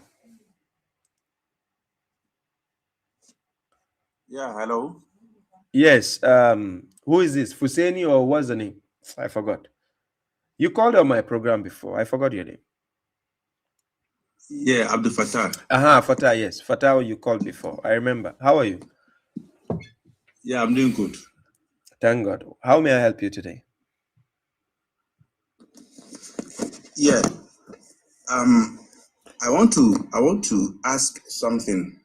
I want to ask something for you to clarify it for me. So I just want to ask from the Quran, where Allah subhanahu wa ta'ala says that we should obey the messenger and we should obey He Allah. So right now, when we have something to ask, since the messenger is not among us anymore, there's Quran. Without going to the hadith, going to the Quran alone, if I have something to ask concerning the religion, and that thing is not found in the Quran, where should I go to? Thank you. You see, when you mention God and you mention the messenger, that is when you have to understand the role of the messenger. Do you know the role of the messenger? No. Okay. The role of the messenger is to take a message from God and deliver it to the people, whether verbally or through action. Now, when we say obey God and obey the messenger, we are not talking about two separate things. The only way you can obey God is by obeying the messenger. Now, the messenger, has he delivered the message from God or not? Yes, he has delivered, which is what? The Quran. So chapter 4, verse 80, God says, whoever obeys the messenger has obeyed God. And God says, if you obey the messenger, you'll be guided. وَإِن تُطِيعُوهُ تَهْتَدُوا. Chapter 24, verse 54. If you obey the messenger, you'll be guided because the guidance comes from God. So the messenger is only going to tell you the guidance of God. So now that the messenger himself is not alive, God made a promise in chapter 7, verse 35 that messengers will come from among us, narrating the verses of God again to us, where we can ask questions to get enlightenment. Messengers will still come among us. Chapter 7, verse 35.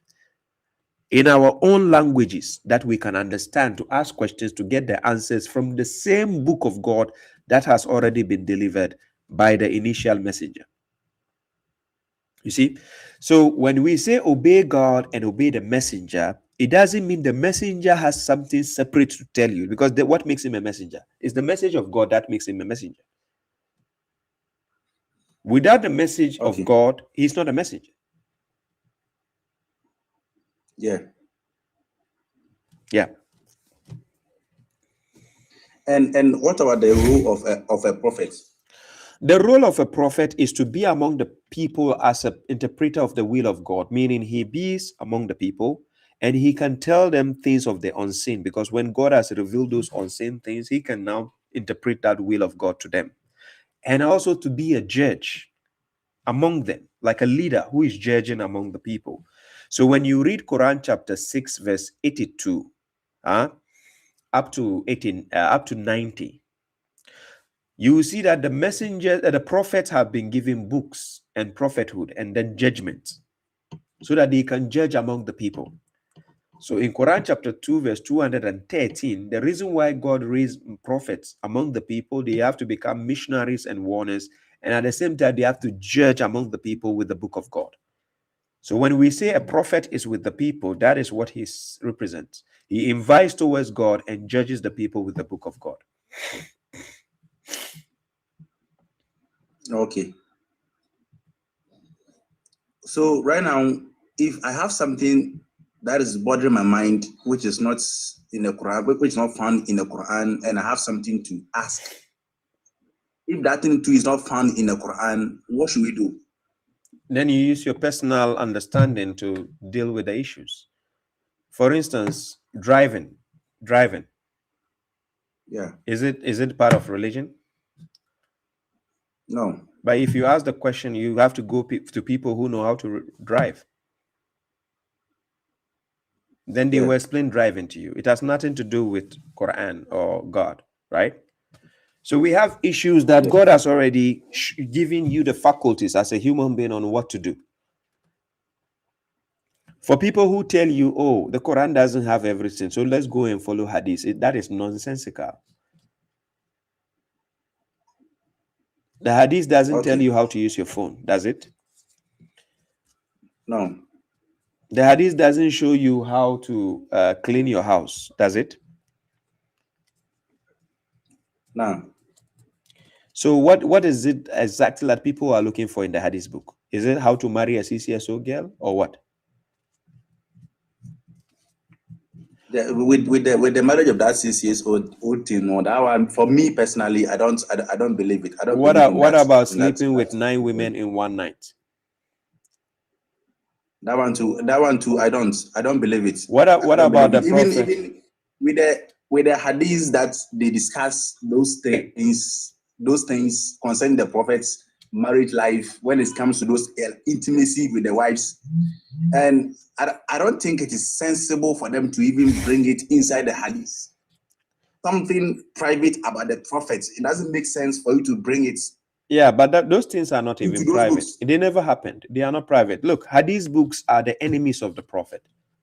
Wallahi, I'm not joking with you. Hadith books are made by enemies of the prophet. According to Quran chapter 6, verse 112 to 113. How can you say this honorable man sleeps with his concubine for his wives to get jealous? He has a concubine.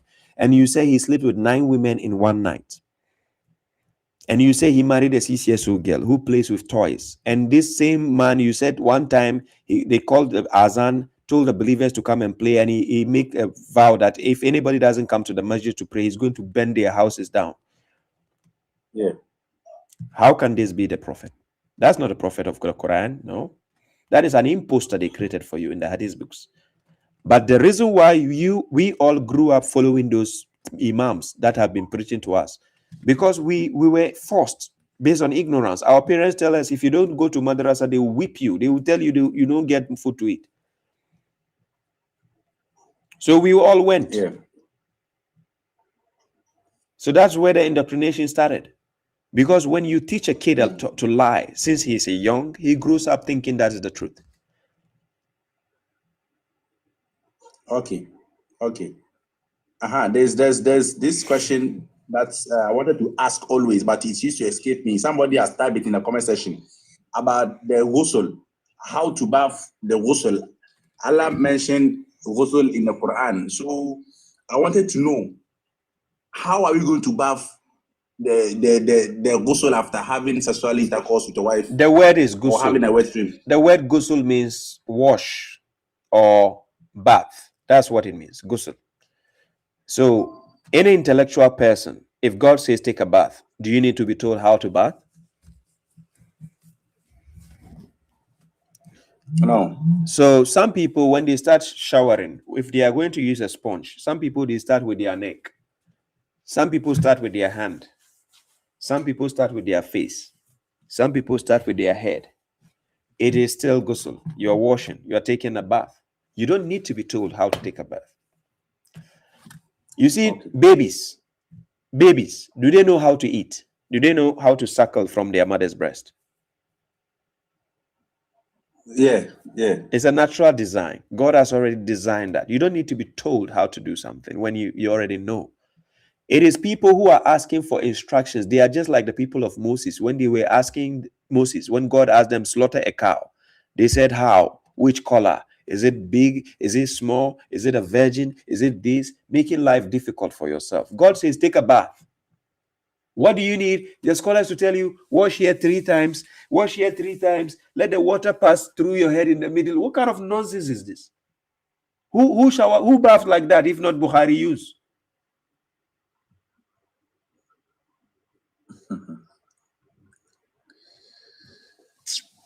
There's this one. This last question I want to ask. This is the last question about riba.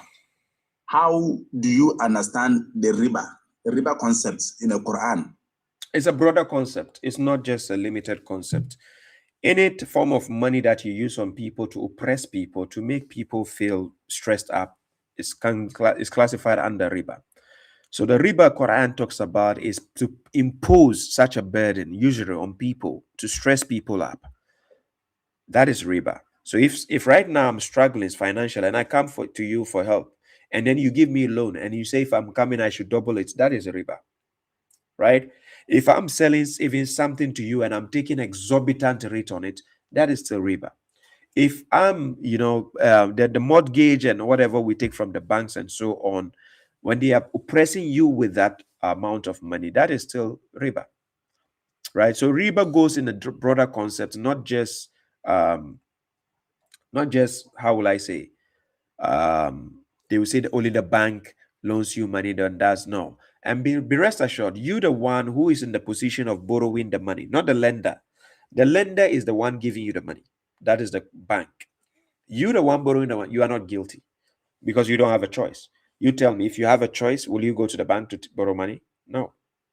No. So you are not guilty.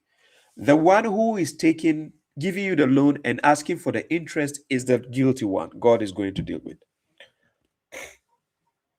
Okay. Yeah. Okay. So you going to take the loan, and they asking you to pay interest on it. You the one going to take. You don't have. There's no guilt. No sin on you. No. If anybody say you are guilty, let them prove one verse where it says you the one who is under stress and asking for a loan. You are guilty. Let the person present one verse. It doesn't exist in the Quran. There's this interest that's in Ghana here. When you use your mobile money for sometimes, the MTN, for instance, they used to send you an interest based on your transaction that you've made, sending and receiving.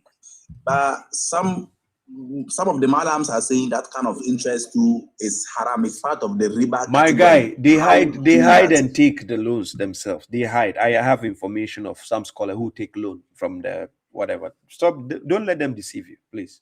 If you are stressed and then under stress, you don't have a choice. Take it and solve your problem. Okay. Simple. This is why the Arab world and so on are growing bigger and so on. And then you keep sitting down and say, oh, it says it's a haram. That's not how haram works. Okay. Yeah. Okay, thank you. You're welcome. Thank you, man, for that. Guys, I'm 20 minutes to 4 hours. Right. I think I will end this stream in about 30 minutes. I have to work early in the morning today. Like I have to go to work early. So I don't need to overstay. Like, yeah. If you have a choice, you don't need to take a loan. That's the point. If I have a choice, why should I go for a loan? It doesn't make sense, right? Yeah. Pocha. Hello. Pocha. Rifi says, how do we deal with close family who notice we don't pray with them or go to Jumu'ah? People in the community is also starting to notice. Right. There's a way to handle that. Pocha, hold on. I'll get back to you. Hold on. There's a way to handle that. First of all, don't be in a position to answer them. You are not answerable to them. Especially one of the common things they will tell you is, if you don't pray, if you die, we are not going to pray for you. Now tell them you don't need their prayers when you die. If they like, they shouldn't bury you. They are the ones who are going to suffer. The community is going to smell. They are the ones going to suffer. So they have to bury you. It doesn't matter when you die. Nobody prays for you. It doesn't matter. It doesn't do anything. If you are a believer, you are going to paradise already. God is going to guarantee you paradise if you are a believer. What people are going to do with your dead body when you die, that's up to them. If you read Quran chapter 5, verse 27 to 31, two brothers fought. One is good, one is bad. The bad one killed the good one. Does it mean just because a bad person killed you and buried you, you are going to hell? No. It is your deeds, your achievement that will take you to the kingdom of God. So try to understand this. One time, community will make you feel like you are an outcast based on your personal preference in terms of religion. So number one, tell them to prove what they are doing is from God. That's all you need to do. Don't be in a position to answer them. Rifi, please, whatever happens, don't be in the position trying to explain yourself. You will look guilty explaining yourself. What you need to do is be in the position to ask them questions to clarify. If they think they are in the right and whatever they have been doing is right, let them convince you with what they do. So you ask them, family members, the prayer you are doing, I need you to convince me, because we have been blindly following things. Always use Quran chapter 17 verse 36 as your argument. Always use Quran chapter 17 verse 36 as your argument. وَلَا تَخْفُ مَا لَيْسَ لَكَ بِهِ عِلْمٌ إِنَّ السَّمْعَ وَالْبَصَرَ وَالْفُؤَادَ كُلُّ أُولَٰئِكَ كَانَ عَنْهُ مَسْئُولًا. Do not pursue that of which you have no knowledge. Indeed, the hearing, the eyesight, and the mind, all those will be accountable thereof. So please, if you are in the minority in a family or in a public area, don't bring yourself out. When the people start to intimidate you, all you need to do is ask them questions. Please don't be in the position answering anything they ask you. Tell them you are not convinced yet. You are still learning.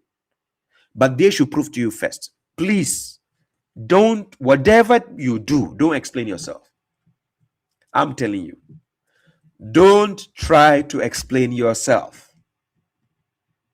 Just tell them to convince you that what they are doing is true. That's all you need. Don't go ahead, say, I follow the Quran alone. This is how. No, don't do that. Please. These people can blacklist you. They don't mind making you an outcast because they have been bamboozled in their head. I don't care whether it's a family member, it's a loved one, it's your husband. Please, whatever it is, even if it's your husband who is a Sunni or your wife who is a Sunni, don't explain yourself. Just ask them the question. Just say, okay, you are the prominent one. You have been doing this religion for how many years? Come and convince me. Prove to me. Then you ask them the questions. Prove to me where God says you should do what you are doing. That's all you need to do. Don't explain yourself no matter what. I'm telling you. Yes. Okay. Pocha, are you here? Yes, chapter 17, verse 36. It is. Borak, salam. Salam to all those who are joining. Thank you for the super chat. For super chat and the gifts on. Thank you all. I appreciate that. The Pocha, are you here or something is wrong with your network or something? I don't know. Pocha, send me the request again. I think something is wrong with your distance. I don't know.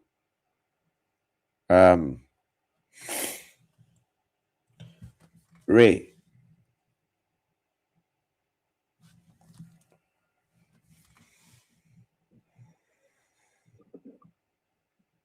Yeah, you're welcome, Rifi. Thank you.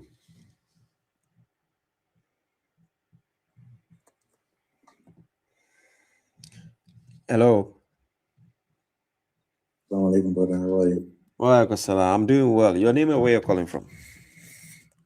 My name is Abu Bakr. Actually, I'm calling from Guinea. I have a few questions to clarify with you because there's been a little bit confusion, which is, I don't know. I know you don't speak French, which is I know how to speak French better, but I'll try my best in English. Yeah. Oh, first of all, there's because I was in another friend live there, I heard they saying that the prayer is not an obligation, that is not the Quran. Is that true? You said the prayer is not what?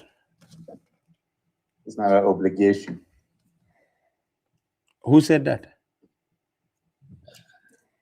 Some guy that doing live, his name is Jeff, but they're speaking in French. He says Salat is not an And I was- obligation. Yes, he said that the 5 prayers not in the Quran. Yeah, the 5 It's prayers. not an obligation. That is true. 5 prayers is not in the Quran. Yeah, that is true. So how many prayers in the Quran? How many Salat? Salat is 3. many salats? 3 Salats. 3.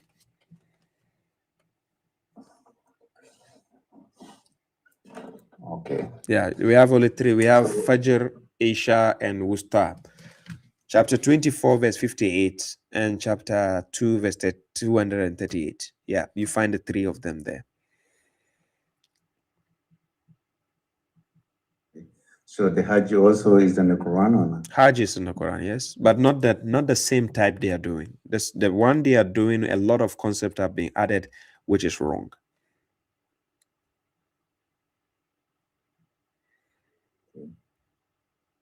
So how about the calling the prayer? It's not Quranic.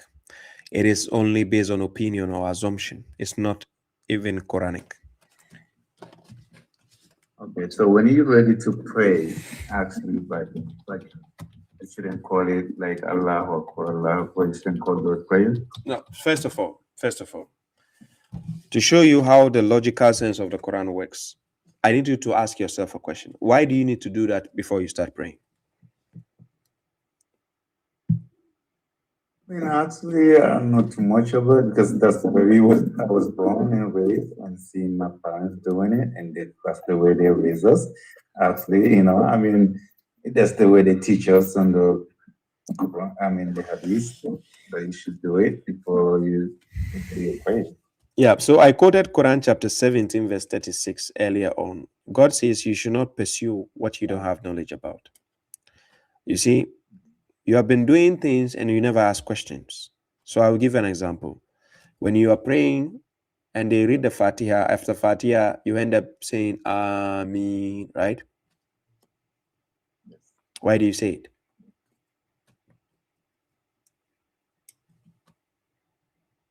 I think that's the conclusion of the prayer, no?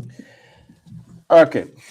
You see, a lot of things we've been practicing in religion, not from God. We are just doing it because we found our parents doing. So Quran chapter 2, verse 170, God says, وَإِذَا كِيلَ لَهُمُ اتَّبِعُوا مَا أَنزَلَ اللَّهُ قَالُوا بَلْ نَتَّبِعُ مَا أَلْفَيْنَا عَلَيْهِ أَبَاءَنَا أَوَلَوْ كَانَ آبَاؤُهُمْ لَا يَأْكِلُونَ شَيْئًا وَلَا يَهْتَدُونَ. And when they are told, follow what God has revealed, they said, we follow what we found our parents or our fathers upon. What if their fathers did not understand anything, nor were they guided? Now, why do you think God is asking this question?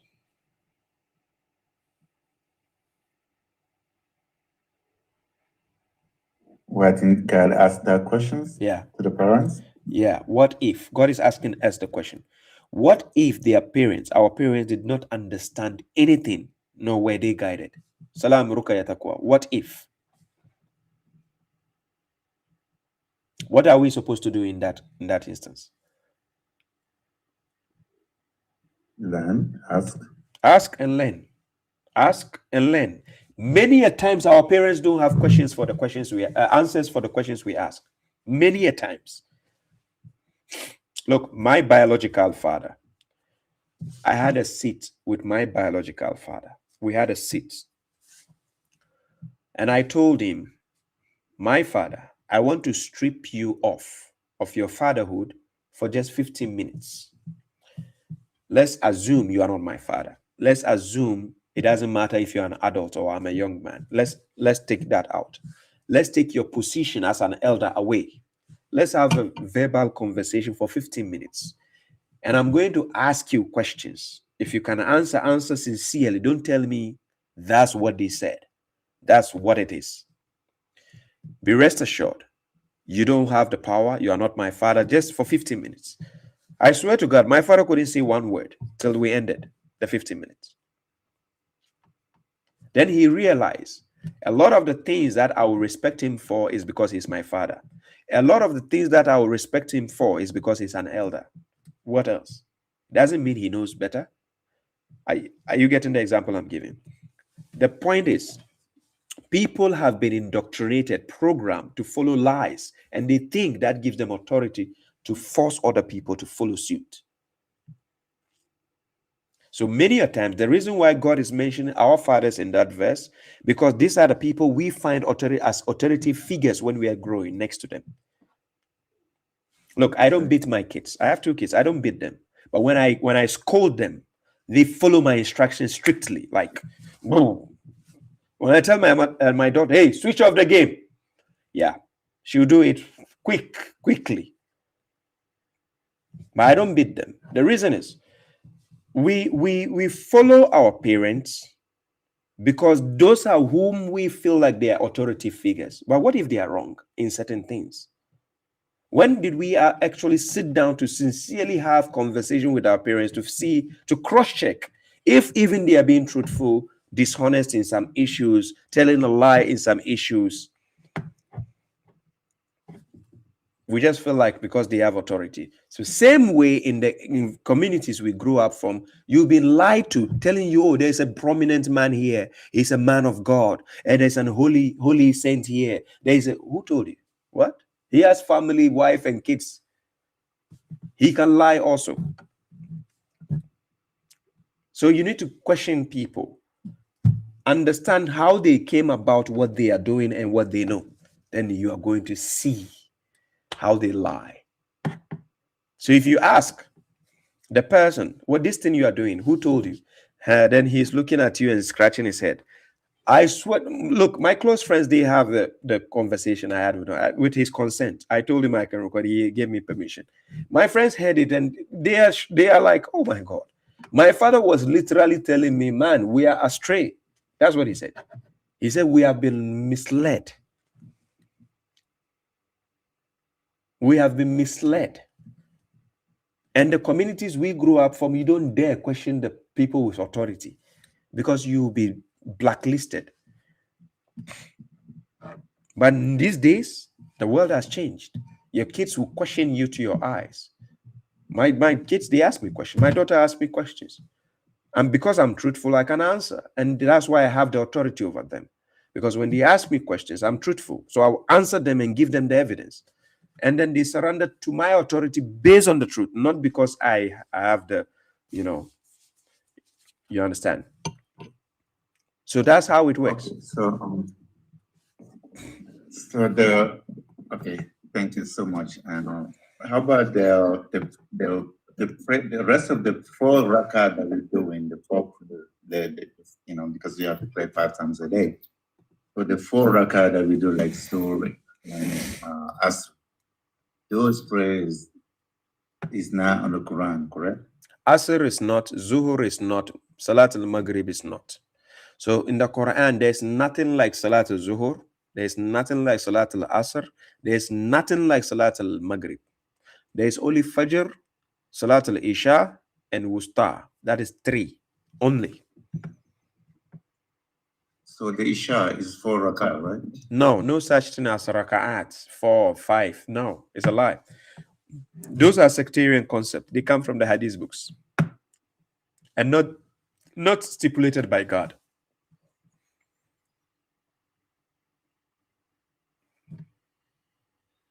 Okay, how about the wudu? Wudu is just a name given to the washing, the ritual washing you do. That washing the faces, the hands to the elbows, wiping the head, and then the krura, Is your that leg. on the Quran too? Yeah, it is. Chapter 5, verse 6.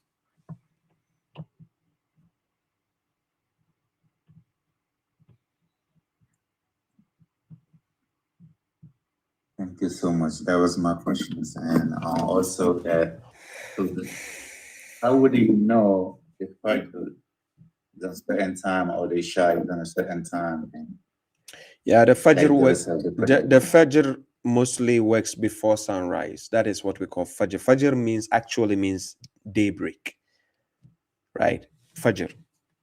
call it sunrise or daybreak. But that daybreak is not when the sun actually comes out. It is when you start seeing the sky becoming white around dawn. We call it dawn time, right? Then we have Isha, means evening, when the sun is actually setting, like to become even. That's why we call it evening, evening. It becomes even with the daybreak. So that's why the morning time, the early morning daybreak looks similar to the sunset time. That is the evening. So evening, that is getting dark. As soon as it gets dark, we have entered into night. So those are the times. Rakah is that? What? Pardon? How many rakat? How many like sujood you supposed to do? Oh no. There's no specific ones. You can do one or you can do two. According to the Quran, the prophets did one or two. Two is allowed, one is allowed, but there's no such as 3, 4. No. Because since I was born, we only seen people do 2, and you go to the masjid. They do it 4 rakat, and they do. That is a programming. After that, they do. That is a programming. It's coming from the hadith books. I have a video I have videos on that, by the way. You should watch it. It's on my YouTube. I'm using the same name, Bush2G9 on YouTube. Search me up. Go to my playlist. It's called the Salat series. Okay. How about the Jummah prayer? No such thing as Salat al-Jummah. I will tell you the reason why. According to them, the prophet went to the heavens to bring how many prayers? They say it was supposed to be, God said it was supposed to be 54. According to them, it was supposed to be 50. And when it was reduced to 5. Now ask them clearly, respectfully, ask them, among the 5 prayers, was the Jummah part of it? No. Because I read also some, imam saying that if you miss like 4 or 5 Jummah prayer, that means that you added a religion. Where did God say that? Ask them, where did God say that?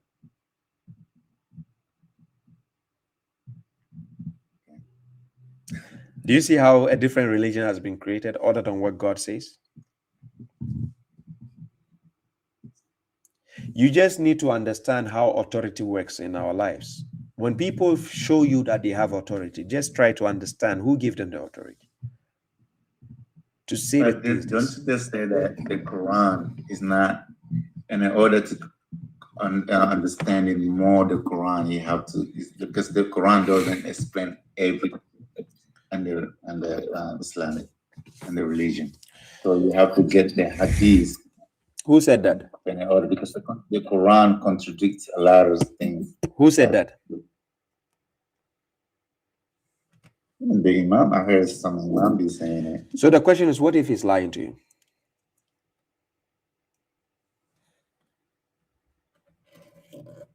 What if he's lying to me? Yeah. What if he's lying? That what he just told you? He's lying to me because he's reading the hadith. He's reading the verse of the Quran verses. That he gave you a verse of the Quran which says the Quran cannot be understood, right?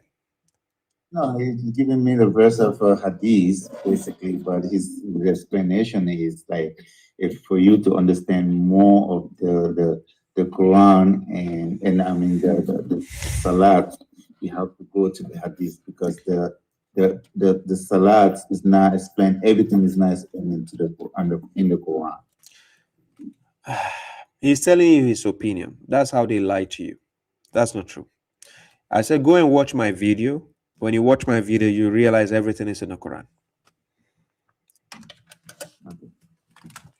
Try to do that at Bush2G9. You can go to my YouTube. You see it. Okay. Yeah. Thank you, man. Stay tuned. Keep on watching. Blessed. New convert says, Baba, just remembered when you mentioned about cow. I have intention to Sadaqah Qurba. Can you teach us what the procedure, when and how to do? It is very useful for this Eid. I have a video on Eid al-Fitr, Eid al-Adha that I spoke about the Eid. Go and watch. Go to my live series. on YouTube, live series. Go downwards till the last video down. You see Eid and Eid al-Fitr. I explained the issue surrounding that and whatever it entails, right? Go and watch that video to understand more. Yeah, I need to come one day looking like a sheikh. By the way, let me do that right now so that you see how I look.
Guys, do you see how they want me to look like? Where is it? Do I have the veil? Let me see if I have the veil.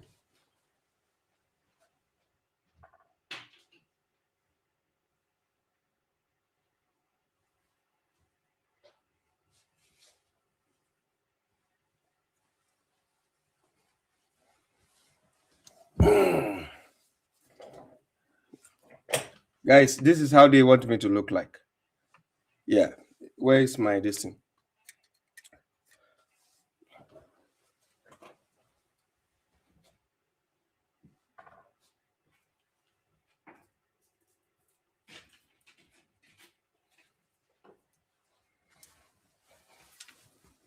Yalla, mashallah. They want me to look like this before they take me seriously. Like this, right? Did I weigh? I'm not weighing. Let me see. Is it? Wallahi, this is how they want me to look before they take me seriously. Then they will say, mashallah, Sheikh Shwaib. Guys, you can take me a selfie. Take me a picture. Show it to them. At least I've also dressed like them. Let me see.